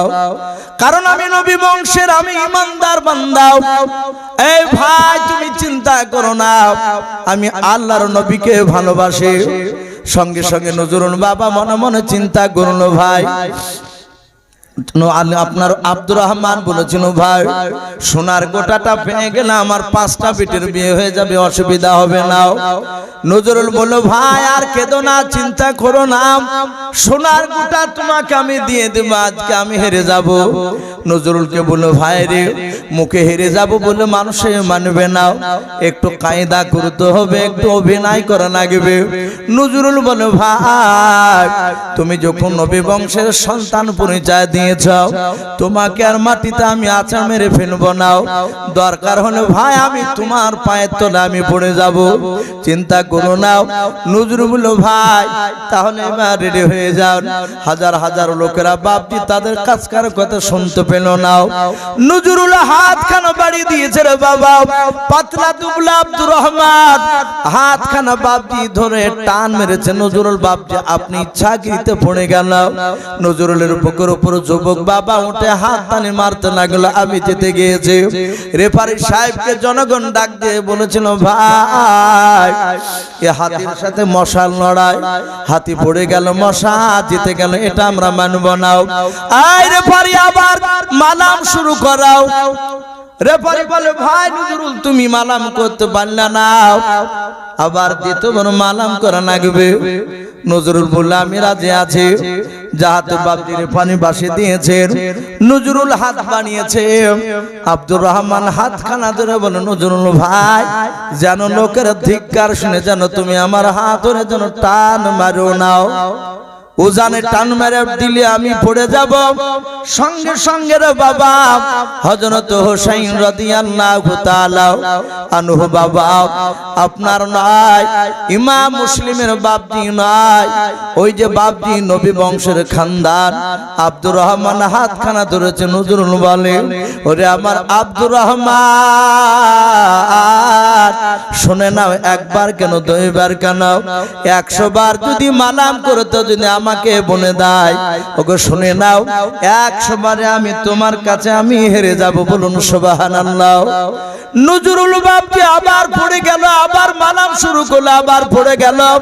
6-7 বার বাপজি ভাবে মালাম করার পর 6-7 বার বাপজি পড়ে গেল। নজরুল বাপজি হেরে গেল। হযরত আব্দুর রহমান সোনার গোটা নিয়ে বাড়ি চলে গেল। নজরুলকে বাপজি ওই দর্শকরা জনগণেরা পায়ের বাপজি জুতো খুলে বাপজি ধাকা দিয়ে মালা তৈরি করে নজরুলের গলায় পরে দিয়ে ধিক্কার জানালো। সবাই থুতু দিল আপনার ওই নজরুলের গায়ে। নজরুল কিছু বলে নাই, হেরে গিয়ে বাপজি বাড়ি চলে গেল। বাড়ি যাওয়ার পর রাত্রির বেলা নজরুল আলা অফ করে বাপ অন্ধকারে শুয়ে আছে। মাথায় বাপ যেভাবে কপালে হাত দিয়ে চিন্তা করেছে, আমি হেরে গেলাম। শুধু নবী বংশের লোক পরিচয় দিল বলে আমি নবী বংশের সন্তানের আমি তাজিম করেছি, নবী বংশের লোকের আমি সম্মান জুগিয়েছি। আর হযরত বাপজি নজরুল এভাবে চিন্তা করেছিল। হঠাৎ করে বাবা আল্লাহর নবী বলেন, পৃথিবীতে কোন আমার উম্মাতে যদি কেউ যদি স্বপ্নের মাধ্যমে যদি আমাকে দেখে নাই, আল্লাহর নবী বলেন সে স্বয়ং নবীকে দেখলো। বলুন সুবহানাল্লাহ। যারা নবীকে দেখবে বাপজি মদখুর যদি নবীকে দেখে, ওই ব্যক্তি মদখুর আর হবে না, আল্লাহর ওলি হয়ে যাবে। বিড়িখোর নবীকে দেখলে আর বিড়ি খাবে না, আল্লাহর ওলি হয়ে যাবে। নজরুল রাত্রি বেলা শুয়ে আছে, এভাবে বাবা কপালে হাত নিয়ে আছে। দয়ার নবী মদিনাতে আর থাকতে পারলেন না। আল্লাহর নবীজি নজরুলের বাপজি কাছে এসে মাথা থেকে হাতটা সরে দিয়ে বাবা কপালে মৃদু হাত নড়াচ্ছেন, আস্তে আস্তে হাত বোলাচ্ছেন। নজরুল মনে মনে চিন্তা করেছে, কে আমার হাত বোলায়। চোখটা খুলে দেখে বাবা গোটা ঘরটা আলোকিত হয়ে আছে। বলুন সুবহানাল্লাহ। নজরুল চোখ খুলে দেখছে আলোকিত একটা মানুষ, সুন্দর। চট করে উঠে বলছেন, ভাই আপনি কে? আল্লাহ রাসূল বলছেন, হে নজরুল আমি আল্লাহ রাসূল সাল্লাল্লাহু আলাইহি ওয়াসাল্লাম। অমনি দাঁড়িয়ে বলছেন, ওগো নবী আপনি গুনাহগার ব্যক্তির বাড়িতে কেন? বলো তুমি আমার বংশের খানদানে সম্মান তুমি বাঁচিয়েছো। হে নজরুল আমি আর দেখা না দিয়ে থাকতে পারিনি, আল্লাহর হুকুমে এখানে এসেছি। বাপজি সে নজরুল বিখ্যাত আল্লাহর ওলি হয়েছিলেন। এই আল্লাহ রাসূলের আশিক দিবানা খানদানের লোককে বাপজি সম্মান জানানোর জন্য হযরতে বাপজি কাজী সারহি ডাক দিয়ে বলল, গো ইমাম মুসলিম এই ছেলে দুটো আপনার? বলে হ্যাঁ, এরা নবী বংশের সন্তান, আমার কলিজা টুকরা সন্তান। বলল ভাই একটু দাও, আমি এদের কপালে দুটো চুমা দিয়ে দিই। কপালে চুমা দিলে ইমাম মুসলিম বললেন, ভাই এরা কাল থেকে খেতে পায়নি, এদেরকে দুটো খাবারের ব্যবস্থা করো। ইমাম মুসলিমের দুই ছেলেকে কাজী সারহি পা দুখানা ধুতে গিয়ে দেখছে তার পায়ে তালুগুলো ফোসা পড়ে গিয়েছে। বাপের সাথে দৌড়াদৌড়ি করে কোফানো করে তাদের দুজনকে বাপজি দুটো খেতে দিয়ে ঘরের ভিতরে বাপজি বিছানা করে দিয়েছে। দুই ভাই রাত্রির বেলা শুয়ে নিদ্রা চলে গেল, ঘুমিয়ে গেল। এদিকে ইমাম মুসলিম বলল, ভাই কাজী সারহি এইভাবে কাপুরুষের মতো আর লুকিয়ে বসে থাকা যাবে না। বলে কি করবা? বলে আমি এক্ষুনি বেরিয়ে যাব, আমি কলমার দাঁত এখানে প্রকাশ্য আমি দিব। কারণ দেখো ইসলাম জিন্দা হতা হয় হর হর কারবালা কে বাদ। এভাবে চুপি চুপি হয় না, আমি বেরিয়ে পড়বো। ইমাম মুসলিম রাদিয়াল্লাহু তাআলা আনহু কাজী শারিকে বলল, ভাই এই দুটো ছেলে আমি তোমাকে আমানত দিলাম, তুমি আজ রাত্রি বেলায় হোক, কাল দিনের বেলায় নাই, পরের হয়তো আবার রাত্রি বেলায় তুমি যে কোনো কায়দায় আমার দুটো ছেলেকে মদিনা রাস্তায় পৌঁছে দিও, কুফা নগর থেকে বের করে দিও। মদিনা রাস্তায় চলে গেলে আর ওদেরকে মারবে না। ইমাম মুসলিম দুটো ছেলেকে বাপজি আমানত দিয়ে সঙ্গে সঙ্গে বাপজি বাড়ি থেকে জাহাতে নারে তাকবীর বলে বাপজি বের হলে, আর জাহাতে বেরিয়েছে আর অমনি দেখছে সামনে এজিদের বাপজি তিনটা লোক তলোয়ার নিয়ে দাঁড়িয়ে ইমাম মুসলিমের হাতকে ধরে ফেললো। তারা চিনতে পেরেছে এই তো সেই ইমাম মুসলিম। ওকে ধরে নিয়ে বাপজি সাথে হাতে তাকে হত্যা করে ফেললো, জবাই করে ফেললো। সকলে পড়ুন ইন্না লিল্লাহি ওয়া ইন্না ইলাইহি রাজিউন। হযরত ইমাম মুসলিম শহীদ হয়ে গেলে এজিদের কানে খবর গেল। ইমাম মুসলিম শুধু আসে নাই, ইমাম মুসলিমের দুটো কলিজা টুকরা সন্তান পর্যন্ত এসেছে। ওরাও দেখতে অতি সুন্দর, ওরা হাসান হুসাইনের মতো দেখতে। তারা ধরে নিয়ে আয় ইমাম মুসলিমের দুই ছেলেকে তাজা যারা ধরে নিয়ে আসতে পারবে তাদেরকে 50,000 টাকা ইনাম দেওয়া হবে, পুরস্কার দেওয়া হবে। কুফানগরের লোক 50,000 লোভে পড়ে বেশিরভাগ লোক বাপজি গোটা কুফানগর তন্ন তন্ন করে খুঁজতে লাগলো, দেখি কোথায় আছে দুই ছেলে, এদেরকে ধরে নিয়ে যাব, 50,000 টাকা পাবে, এজিদের কাছে জমা দিতে পারল। কাজী শানি বাড়িতে দুই ছেলে বাপজি সকালবেলায় ঘুম ভেঙে গিয়েছে, ডাক দিয়ে বলেছিল, আব্বা কোথায় আছে চাচাও? মা বোনের একটু কথা বলেন না গো মা বোন। সঙ্গে সঙ্গে রে বাবা ওই দুই ছেলে কাঁদে আর বলে, চাচা সারা রাত আব্বাকে দেখে নাই, আমার আব্বা জানো কোথায় আছে? কাজে সারি মাথায় হাত বোলায় কাঁদে আর বলে, বেটা সত্য কথা বলে শোনো রে বাবা, তোমার আব্বা বেঁচে নাই। ইমাম মুসলিমের দুই ছেলে কাঁদে আর বলে, চাচা কোথায় গিয়েছে আব্বা? বলে, তোমার আব্বা আর কিয়ামত পর্যন্ত ফিরে আসবে না, এজেদের লোকেরা তোমাকে হত্যা করে দিয়েছে, মেরে দিয়েছে। ডাক দিয়ে বলেছিল, ওগো আব্বা আমার মা নাই, ওগো আব্বা আপনাকে হারিয়ে ফেললাম, আমাদের সারা করা কেউ নাই। কাজে শানি বলে, বাবা কেঁদো না, আমি তোমার আব্বার মতো ভালোবাসবো, তোমাদের দুই ভাইকে মদিনায় পৌঁছে দেব, চিন্তা করবা না। দুই ভাই সারা দিন লুকিয়ে থাকলো। সন্ধ্যা বাপজি লেগে গেল, সূর্য ডুবে গিয়েছে। বাবা কাজী শারগির বাবা একটা ছেলে ছিল, তার নাম ছিল বাপজি আসাদ। কাজী আসাদ বলে বাপজি নাম ছিল। আসাদকে ডেকে কাজী শারগি বলেছিল, বেটা নিশরাত্রি বেলায় অন্ধকার চারিদিকে যখন ঘনে আসবে, নেমে যাবে, জোছনা থাকবে না রে বাবা, ওই সময় দুই ছেলে হযরত ইব্রাহিম আর মোহাম্মদকে তুমি হাত ওখানা ধরে ধরে মদিনা রাস্তা থেকে দিয়ে আসবা। গোটা রাত চলে গেলে মদিনায় চলে যাবে।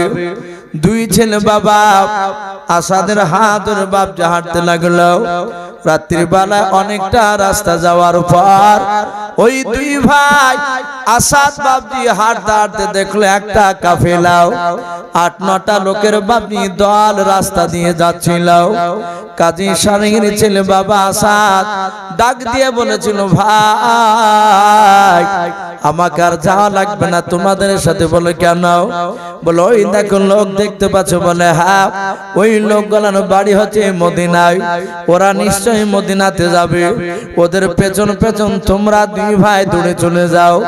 সারা রাত ফজর পর্যন্ত দৌড়ে গেলে ভাই কুফানগর থেকে মদিনায় চলে যাবা, আর এজিদের লোকেরা ধরতে পারবে না, মারতে পারবে না। ইব্রাহিম আর মোহাম্মদ বলে ভাই বাড়ি চলে যাও। হযরত ইব্রাহিম মোহাম্মদ তাদের বাপজি কাছে যাওয়ার জন্য দৌড়াতে লাগলো। কিছুটা দূর যাওয়ার পর চৌরাস্তার মোড়ে গিয়ে বাপজি তারা অদৃশ্য হয়ে গেল, আর দেখতে পাই না। তারা বাবা আলোচনা করে ভাই দেখতে পেলাম না। মুফাসসিরিনে কেরাম লিখেছেন বাবা ওই মানুষগুলো পৃথিবীর মানুষ নাও, তারা ছিল বাপজি ফেরেশতা মানুষ রূপ ধারণ করে হাঁটছিল, কিন্তু তারা বাপজি আর দেখতে পেল না। সারা রাত বাপজি দৌড়ে দৌড়ে বাবা ইব্রাহিম আর মোহাম্মদ দুজনাই রে বাবা হাঁটতে পারে না, পা ফুলে যায়। মোহাম্মদ বলে বড় ভাই আর চলতে পারি না। বড় ভাই ডানাখানে ধরে বলে ভাই আর একটু সামনে চলাও। অনেকটা দূরে যাওয়ার পর ইব্রাহিম বলে মোহাম্মদ ভাই আমরা মদিনা রাস্তায় চলে এসেছি, আর কোপানো করে নাই, চিন্তা নাই। সূর্য বাবা উদিত হলো, লালি দেখা দিলাও। হঠাৎ করে চারিদিকে লক্ষ্য করে দেখে বাবা মদিনার কোন আলামত নিদর্শন দেখতে পাওয়া যায় না, নিশানা পাওয়া যায় না। ইব্রাহিম বলে ভাই মোহাম্মদ আমরা মনে হয় মদিনাতে যেতে পারি না, কোপানো করে আমরা ভরা আছি। ভাই রে আর দিনের বেলায় দৌড়ানো যাবে না। বলে কোথায় যাবা? বলে আমরা শুনে নাও রে ভাই, চলো আমরা যে কোনো একটা গুহার ভিতর নাই, চলো আমরা গাছের গুড়িতে, আমরা গাছের উপর ডালে বসে থাকবো। দুই ভাই বাবা একটা জঙ্গল দেখলাম, ঝর্ণা দেখতে পাচ্ছে জঙ্গলের ভেতরে। ঝর্ণার ধারে বাপজি একটা উঁচু গাছ, ঝুপড়ি টাইপের মতো। কেতাবে লেখা আছে বাবা দুই ভাই ওই গাছের ডালে বাপজি উঠে গিয়াও, দুই ভাই গলা ধরে বাপজি কান্না করে। ছোট ভাই বলে বড় ভাই আর দৌড়াতে পারি না। ছোট ভাইকে বড় ভাই ডাক দিয়ে বলে ছোট ভাই রে আমি তো তোমাকে কোলে করে নিয়ে দৌড়াতে পারবো না। ভাই আজকে রাত্রিবেলা দুই ভাই কষ্ট করে দৌড়ে যাব, আমরা কোপানগর থেকে মদিনায় চলে যাব। রাত্রিবেলায় নাই বাবা, দিনের বেলায় ওই গাছের ওপরেই বাপজি তারা বসে বসে কাঁদছিল। আর ওই সময় এক বাপজি নাই না, প্রথমে গাছে নয়, প্রথমে বাপজি গুহার ভিতর তারা লুকিয়েছিল। মোহাম্মদ আর ইব্রাহিম দুই ভাই গুহার ভিতর বাপজি গর্তে লুকিয়ে আছে। মোহাম্মদ ডাক দিয়ে বলে বড় ভাই গরমে পাথর তেতে গিয়েছে, থাকতে পারি না, একটু মাথা তুলে দেখো, আমরা গাছের ছায়াতে একটু আরাম করব। জঙ্গলে মানুষ ঢুকলে আমরা আবার গুহায় লুকিয়ে পড়ব। ইব্রাহিম ডাক দিয়ে বলে মোহাম্মদ তুমি বেরো বানাও, আমি মাথাটা বের করে দেখবো, মানুষ না থাকলে তোমাকেও ডেকে নেব। যাহাতে বাপজি বড় ভাই মাথা খানা বাপজি বের করেছে রে বাবা। সঙ্গে সঙ্গে বাবা বেঈমান এজিদের লোকেরা চুলখানা ধরে নিয়েছে। ডাক দিয়ে বলে ভাই তোর নাম কি? যারা ইমানদার হয় বাপজি তারাও জান চলে গেল, মিথ্যা কথা বলবে না। ইব্রাহিম ডাক দিয়ে বলে আমরা ইমাম মুসলিমের ছেলে, আমার নাম ইব্রাহিম। ডাক দিয়ে বলে তোর ভাই মোহাম্মদ কই? বলে গুহাতে লুকিয়ে আছে। মোহাম্মদকে বাপজি টেনে নিলাও। কোথায় খাওয়া দাওয়া? যাক ভাই যাদের এখনো খেতে বাকি আছেন ভাই, খাওয়া দাওয়া হয়নি, ওই মসজিদের পেছনে খাবার ব্যবস্থা করা হয়েছে, আপনারা যে খাওয়া দাওয়া করে আসবেন। আর ভাই আমি অনুরোধ করবো একটা দুটো করে মানুষ উঠে যাচ্ছে, দেখেন প্রায় 11:30 পার হয়ে গেল। আর কিছুক্ষণ বলি ইনশাল্লাহ 12টার আগে আগে ইনশাল্লাহ 12টার মধ্যে শেষ হয়ে যাবে প্রোগ্রাম। আলো দিদি বেচারাকে মা বোন, হ্যাঁ মা বোনেরা আপনারা যারা খাননি আপনাদের জন্য ব্যবস্থা করেছে, আপনারা গিয়ে ওখানে একই জায়গাতে পাশাপাশি আপনাদের ব্যবস্থা করা হয়েছে, আপনারা গিয়ে খাওয়া দাওয়া করে আসুন। তো ভাই আমি বলছিলাম এরা দুই ভাইকে বাপজি ধরে নিল, ধরে নিয়ে গিয়ে বাপজি এজিদের কাছে নিয়ে যাবে। তার আগে এজিদ বলল ধরা যখন পড়েছে ওদেরকে জেলখানায় বন্দি করো, জেলখানায় বন্দি করে আগামী কাল নিয়ে আসবা সকাল 10টার সময়। এরা বাপজি দুই ভাই জেলখানাতে আছে। কেতাবে লিখেছে জেলখানার যিনি দারোয়ান ছিলেন, গেটম্যান, তার নাম ছিল মাকসুর। মিম কাফ ফা ওয়াও র পাঁচটা অক্ষরে নাও। এ মাকসুর বাবজি রাত্রিবেলা দেখছে এরা দুই ভাই অঝর নয় না কাঁদছে জেলখানার মাটিতে। মোহাম্মদ বলে ছোট ভাই নাই বড় ভাই, আগামীকাল সকাল 10টার সময় জবাই করে দেবে আমাদের। ইব্রাহিম ডাক দিয়ে বলে ওগো মোহাম্মদ ভাই আমাকে তো জবাই করবে, আর আমাদের কি পৃথিবীর মানুষকে বাঁচাতে পারবে না? রাত্রি বাবজি প্রায় একটু গভীর হয়েছে, রাত্রি 10টা পার হয়েছে। ইব্রাহিম মোহাম্মদ হঠাৎ করে শুনতে পেলেন বাবা গেটের তালা খোলার আওয়াজ। মোহাম্মদ বলে ওগো বড় ভাই সকালবেলা জবাই করবো বলেছে, আজ রাতের বেলায় জবাই করে দেবে, বেঁচে রাখবে নাও। রাত্রিবেলা দেখো দরজা খুললো কোতোয়াল। ওই মাকসুর বাবা গেটম্যান দরজা খুলে হোসাইনের বাপ নয়, নবী বংশের খানদার হযরত ইব্রাহিম আর মোহাম্মদ, এদের দুই ছেলেকে বাপজি কোলে করে ধরে নিয়ে কাঁদতে লাগলো। গালে মুখে সুমা দেয়, ডাক দিয়ে বলে বাবা আমি তোমাদের মাকসুর এজিদের লোক বলে হ্যাঁ, আমার জীবন থাকতে তোমাদেরকে আমি মরতে দিব না, বলুন সুবহানাল্লাহ। বলে চাচা কি করবেন? বলে এখনই তোমরা পালিয়ে যাও। বলে চাচা সকালবেলা যদি জেলখানা আমাদের দুই ভাইকে না পায় আপনি কি বলবেন? বলে মিথ্যা বলবো না, সত্য বলবো, ছেড়ে দিয়েছে। বলে চাচা আপনাকেও বেঁচে রাখবে না। বলে আমি জীবন দিতে রাজি আছি বাবা, তোমাদের কারণে চিন্তা নাই, তবে আমি তোমাদেরকে এদের হাতে মরতে দিব না। এই রাস্তা দিয়ে সোজা দৌড়ে চলে যাবা। মাকসুর ডাক দিয়ে বলেছিল বাবা তোমরা যখন কোফানগর থেকে বেরোতে যাবা একটা গেট পড়বে রে বাবা, ওই গেটম্যান যিনি আছেন তিনি হচ্ছেন আমার বড় ভাই, তার নাম হচ্ছে কোতোয়াল। বড় ভাই আবার তোমাদেরকে ধরে আমার কাছে নিয়ে আসবে, কিন্তু বাবা যখন তোমাদেরকে ধরবে গেট দিয়ে যাবা, পার হতে গেলে ধরা পড়ে যাবা, আর ধরা পড়লে বাবা আমার হাতে যে একটা আংটি আছে আমার নাম বলে হ্যাঁ, এই আংটিটা বাবা একটা আঙুল দাও, তোমার আঙুলে ভরে দিয়ে ধরে নিয়ে থাকবা। যদি ওই কোতোয়াল ধরে নাই সঙ্গে সঙ্গে আংটিটা দেখাবা, বলবা আংটি দেখে আমাকে ছেড়ে দিতে বলেছে। দেখবা যখন আংটি দেখাবা আমার ভাই চিনতে পারবে, তোমাদের দুই ভাইকে আর মারবে না, ধরে নিয়ে আসবে না। আমার ছোট বড় ভাই কোতোয়াল তোমাদেরকে রাস্তা দেখে দেবে, মদিনায় চলে যাবা। দুই ভাই বাপজি বেরিয়ে পড়লেন। সকাল হতে হতে সারা রাত বাপজি দৌড়ালেন। দুই ভাই বাপজি আপনারা দৌড়ে দৌড়ে বাবা দেখছে একই জায়গায় বাপজি মদিনায় নয় কোফানগরী ঘোরাফেরা করে। তাই কবি বলেন রাস্তার ধারে এতিম বাচ্চা বসে কেন কান্দে রে, আরশের পায়া হিলে রে। ওই রাত পোহালো দিন ফোরালো, আর তো বেশি সময় না নাই গো পিতা নাই গো মাতা, কোথায় গেলে মোরা শান্তি পাই, থাকো তো যদি পিতা মাতা, সব দুঃখ যেত ভুলে রে, আরশের পায়া হিলে রে। রাস্তার ধারে এতিম বাচ্চা বসে কেন কান্দে রে, আরশের পায়া হিলে রে। ভাইরা আমার বাবা জীবনেরাও দুই ভাই বাপ যে আলোচনা করলাম, সকাল হয়ে গেছে। বলে বড় ভাই বলে ছোট ভাই আর আমরা শুনে না দিনের বেলায় দৌড়াবো নাও, এজেদের লোকেরা দেখে নিবে।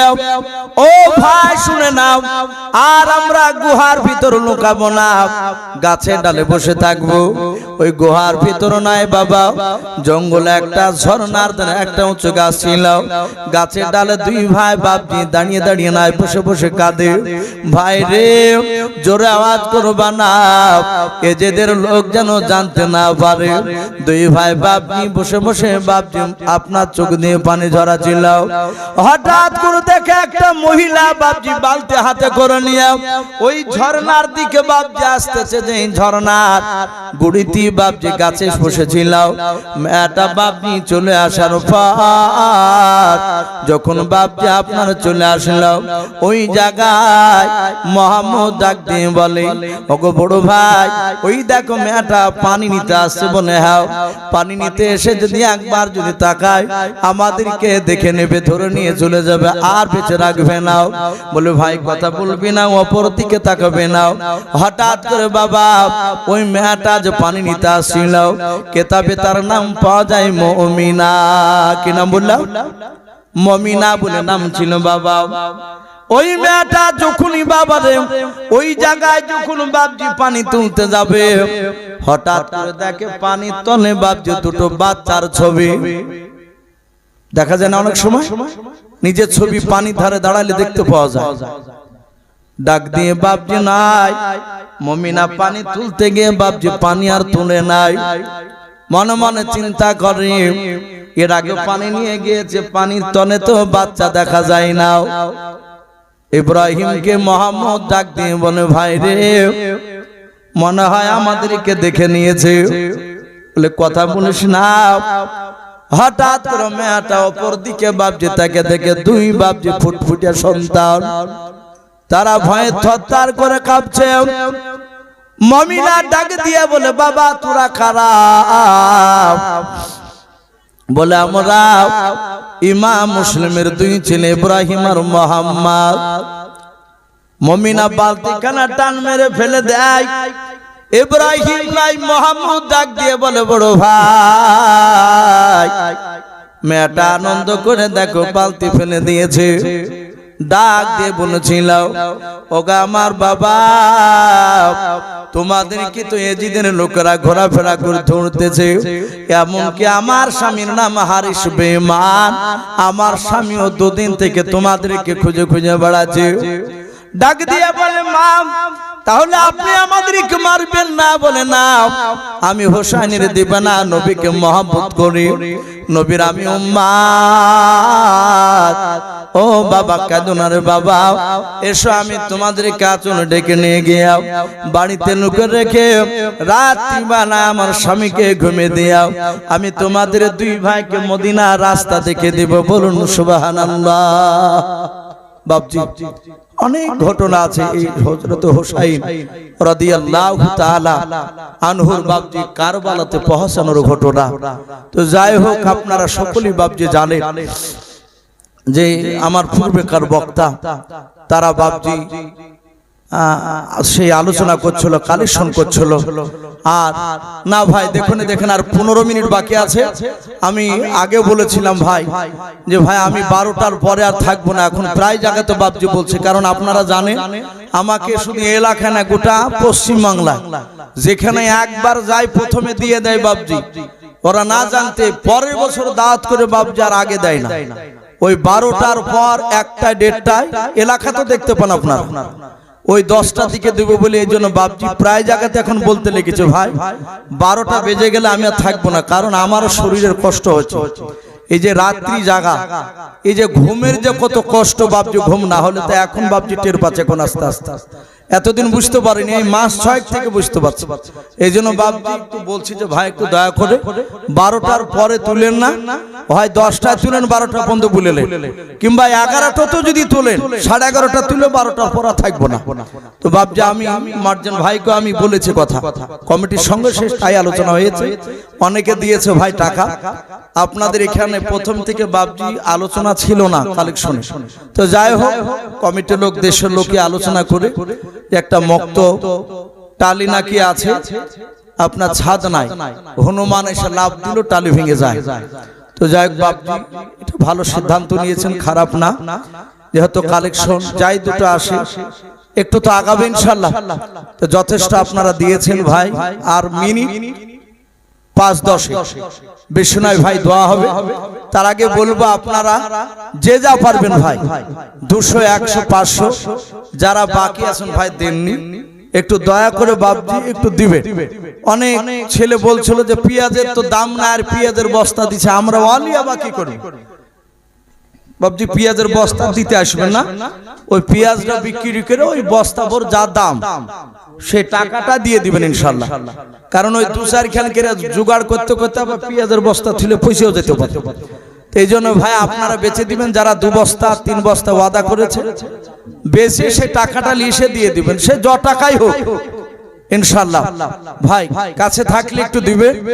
আর কমিটি ভাই যারা আছো জালসা সবই যুবক আমি দেখতে পাচ্ছি ভাই, তোমরাও যে যা পারবে একটু দানের হাতটা একটু বাড়াবে ইনশাআল্লাহ।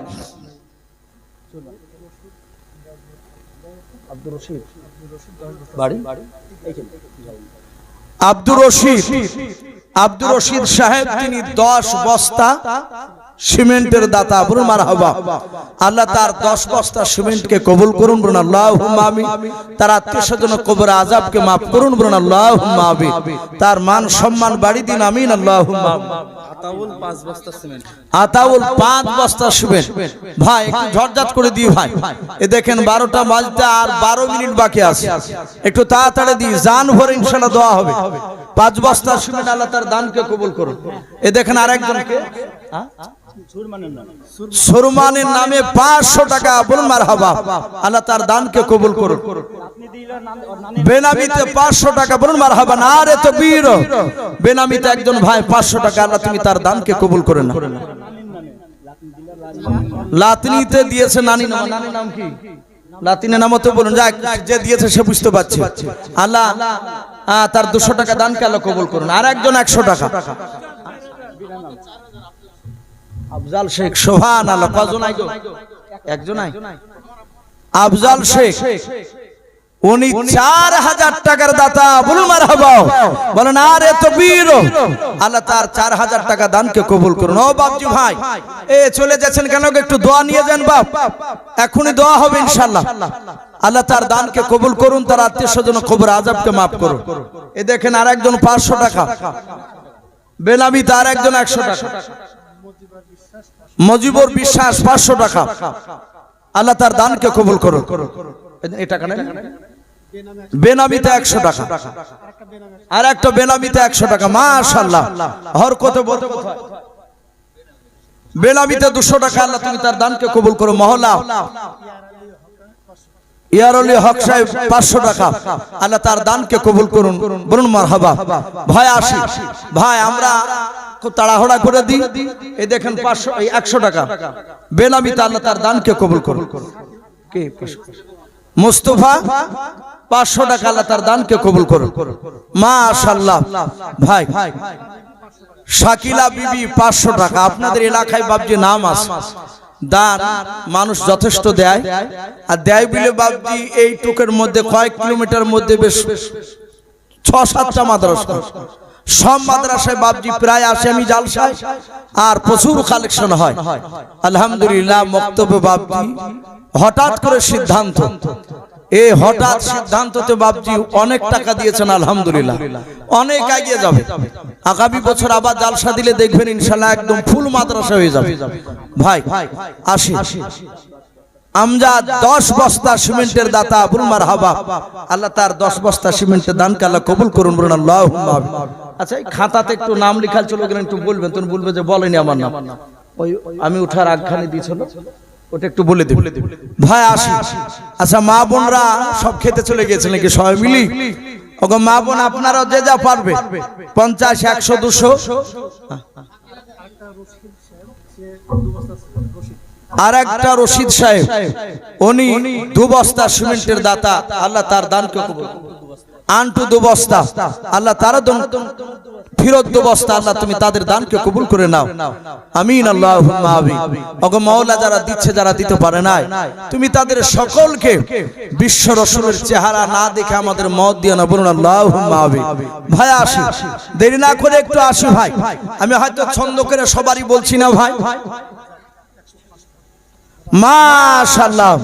এই আব্দুর রাজ্জাক নামে দেখো বান্দা কোথায় যে ছিল, শেষের মালা এসে দেখো 500 টাকা দিলাম, 500 টাকা বলে মালা করিও না হেলাও, নেকের খাতায় মালা লিখিও গো মেলাও, যার সাথে যে নিয়াতে করিয়াছে দান, দানকে কবুল করো তুমি সুবহানাল্লাহুম্মা আমিন। রোজবালি 500, সুখচাঁদ 500। মাশাআল্লাহ, রোজবালি 500, সুখচাঁদ 500, দুজনের 500 করে 2 জনের দানকে আল্লাহ কবুল করুন, বলুন আল্লাহুম্মা আমিন। তার আত্মীয়স্বজন কবর আযাবকে maaf করুন, বলুন আল্লাহুম্মা আমিন। ভাই আসে দোয়া হবে। কমিটি ভাইদেরকে বলবো, ভাই আপনারা যেখানেই থাকেন, ভাই আপনারা প্যান্ডেলের ভিতর চলে আসেন। কমিটি ভাই সকল মিলে হাত উঠাবো ইনশাআল্লাহ। জি একটু আসো ভাই, 1 বস্তা শুবেন, আল্লাহ তার দানকে কবুল করুন, বলুন আল্লাহুম্মা আমিন। জসিম কি দিন 1 বস্তা শুবেন, আল্লাহ তার দানকে কবুল করুন। ভাই কমিটি ভাই যারা রাস্তায় ঘোরাফেরা করছো, শোনা তোমরা এদিক ওদিক দাঁড়িয়ে না থেকে সবাই প্যান্ডেলে চলে এসো, ভিতরে দোয়া হবে ইনশাআল্লাহ। রাত্রি প্রায় 12টা বাজতে চললো। ইনু তার আব্বা মার নামে, আব্বা মারা গেছে, তার নামে 300 টাকা তার বাপকে কবরে আযাব থেকে maaf করুন, আমিন আল্লাহুম্মা আমিন। আর ওই খাতাটা দেখ দেন, এগলেন হ্যাঁ দেখেন, ওয়াদা মিমরাজ 1 বস্তা সিমেন্ট, মরিয়ম 1 বস্তা সিমেন্ট, সারফন বিবি 2 বস্তা সিমেন্ট, বেনামিতে 2 বস্তা সিমেন্ট, আফিয়া 2 বস্তা সিমেন্ট, হাসিনা বিবি 2 বস্তা সিমেন্ট, হাসান নগদ 200 টাকা দিয়েছেন, শাকিলা বিবি 500 টাকা। এগুলো হয়ে গেছে তো নাকি? যাক হয়ে গেছে। আল্লাহ সকল দানের দানকারী দানকে আল্লাহ কবুল করুন, বলুন আল্লাহুম্মা আমিন। নগদ শাহাদত 500 টাকা, আল্লাহ তার দানকে কবুল করুন, আমিন আল্লাহুম্মা আমিন। ভাই দোয়াতে দোয়া হবে ইনশাআল্লাহ, খাস করে দোয়াতে ভালো করে দোয়া হবে। 300 টাকা নগদ কে দিয়েছে? শ্বশুর শাশুড়ি ছেলের নামে 300 টাকা দিয়েছে। আল্লাহ তাদের দানকে কবুল করে নে মওলা। তুমি তো দেখতে পাচ্ছ, আমি না ভুলে গেলে তুমি তো ভুলো নাই, যাকে বলতে বলেছে সে হয়তো আস্তে আস্তে ভুলে গিয়েছে। আল্লাহ তুমি তো আলিমুল মিজাতিস সুদূর, তুমি সকলের অন্তর তুমি জামি। আল্লাহ যারা যে নিয়তে দান করছে উদ্দেশ্যে, তাদের কবর আযাব maaf করে দাও, তাদের উদ্দেশ্য পুরা করে দাও, বলুন আল্লাহুম্মা আমিন। মাশাআল্লাহ 2 বস্তা সিমেন্ট দিয়েছে না? যাক, আর 1 বস্তা সিমেন্টের দান দিবে, 3 বস্তা 300 টাকা নগদ দিয়েছে। আল্লাহ রাব্বুল আলামিন তাদের দানকে কবুল করুন, বলুন আল্লাহুম্মা আমিন। ভাই আসে সুরজ 200 টাকা দিয়েছেন, আল্লাহ তার দানকে কবুল করুন, আল্লাহুম্মা আমিন। আই মোহাম্মদ জগত উজালাও, আই মোহাম্মদ জগত উজালাও, কমলিয়া আলা তোমারি নাম, এ মদিনাতে তোমার নামের ডঙ্কা, হযরত ওয়ালা তোমারি নাম, মদিনা আলা তোমারি নাম। এতিম হয়ে আসলেন ভাবে, এতিম হয়ে আসলেন ভাবে, আলামিল উপাধি তোমারি নাম, এ মক্কাতে তোমার নামের ডঙ্কা, হযরত ওয়ালা তোমারি নাম, মদিনা আলা তোমারি নাম। ভাই যারা বাকি আছে আর 1-8 মিনিটের মধ্যে ইনশাআল্লাহ দিয়ে দে। ভাই আমরা সকলেই একবার দুরুদ ইব্রাহিম পড়ে নি। দুরুদ পড়লে দোয়ার আগে সে দোয়া আল্লাহ কবুল না করে থাকতে পারে না। তাই সকলেই নামাজ 2 বস্তা সিমেন্ট, আল্লাহ তার দানকে কবুল করুন। ভাই সকলে দুরুদ ইব্রাহিম পড়েন, আল্লাহুম্মা সাল্লি আলা মুহাম্মাদি ওয়া আলা আলি মুহাম্মাদ কামা সাল্লাইতা আলা ইব্রাহিম وعلى آل إبراهيم إنك حميد مجيد اللهم بارك على محمد وعلى آل محمد كما باركت على إبراهيم وعلى آل إبراهيم إنك حميد مجيد صلى الله تعالى عليه وسلم ভাই যথেষ্ট আলহামদুলিল্লাহ দান করেছেন আল্লাহ সকলে দানকে কবুল করুন দোয়া হবে আমরা সকলে বাপজি একবার তওবা করে নি আস্তাগফিরুল্লাহ রাব্বি মিন কুল্লি যামবি ওয়া আতুবু ইলাইহি লা হাওলা ওয়ালা কুওয়াতা ইল্লা বিল্লাহি আলিয়্যিল আযীম ভাই হাত তুলি আল্লাহুম্মা আমিন আলহামদুলিল্লাহি রাব্বিল আলামিন ওয়া আকিবাতুল মুত্তাকিন والصلاة والسلام على رسوله الأمين ربنا ظلمنا أنفسنا وإن لم تغفر لنا وترحمنا لنكونن من الخاسرين আয় আল্লাহ তোমার শাহী দরবারে হাত উঠিয়েছে রব্বুল আলামিন আয় আল্লাহ রাত্রি 12টা পার হতে চলল রে মাওলা আয় আল্লাহ গভীর রাত্রিতে তোমার ইমানদার বান্দা বান্দীদেরকে নিয়ে মাওলা হাত উঠিয়েছে দয়া করে মেহেরবান করে আল্লাহ তুমি আমাদের সকলের হাতগুলো আল্লাহ ইমানদার হিসেবে তুমি কবুল করে নাও আয় রব্বুল আলামিন আমরা সকলেই গুনাহগার খাকসার নাদান তোমার বান্দাও দিনের আলো রাতের অন্ধকার মাওলা যাবতীয় গুনাহ করে ফেলেছি আয় আল্লাহ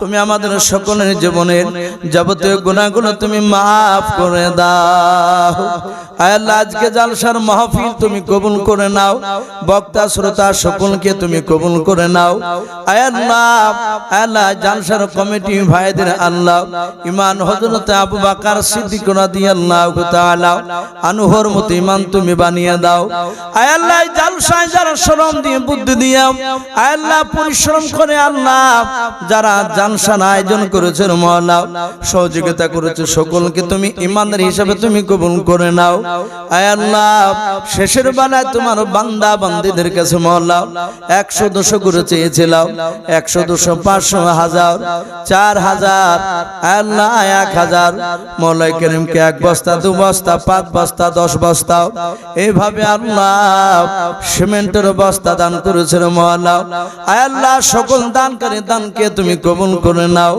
সকলের আত্মীয় স্বজন কবর আযাব তুমি maaf করে দাও আয় আল্লাহ গ্রাম থেকে যত মাইয়াত কবরবাসী হয়ে গিয়েছে সকল মাইয়াতের কবর আযাবগুলো তুমি maaf করে দাও আল্লাহ এই দোয়াটুকু নবীর ওসিলা করে বলি কবুল করে নাও আল্লাহ সারা বিশ্বের মুসলমানদেরকে তুমি হেফাজত করো খাস করে মনে করিম আল্লাহ ভারতবর্ষের মুসলমানদেরকে তুমি হেফাজত করো আল্লাহ হিন্দু মুসলমানের মধ্যে মহব্বত ভালোবাসা তুমি পয়দা করে দাও এক সঙ্গে যেন মিলেমিশে আমরা হিন্দু মুসলমান সমস্ত জাতি আল্লাহ ভারতবর্ষে যেন বসবাস করতে পারি একসঙ্গে বাস করতে পারে সেই তুমি তৌফিক করে দাও আল্লাহ আগামীতে যে মওলাই করিম আল্লাহ ভোট আল্লাহ তুমি এমন একজন তুমি নেতা আমাদেরকে বানিয়ে দাও যে নেতা উমর ফারুক রাদিয়াল্লাহু তাআলা আনহুর মতো যেন হয় আল্লাহ ভারতবর্ষের মাটিতে উমর ফারুকের মতো নেতা তুমি বানিয়ে দাও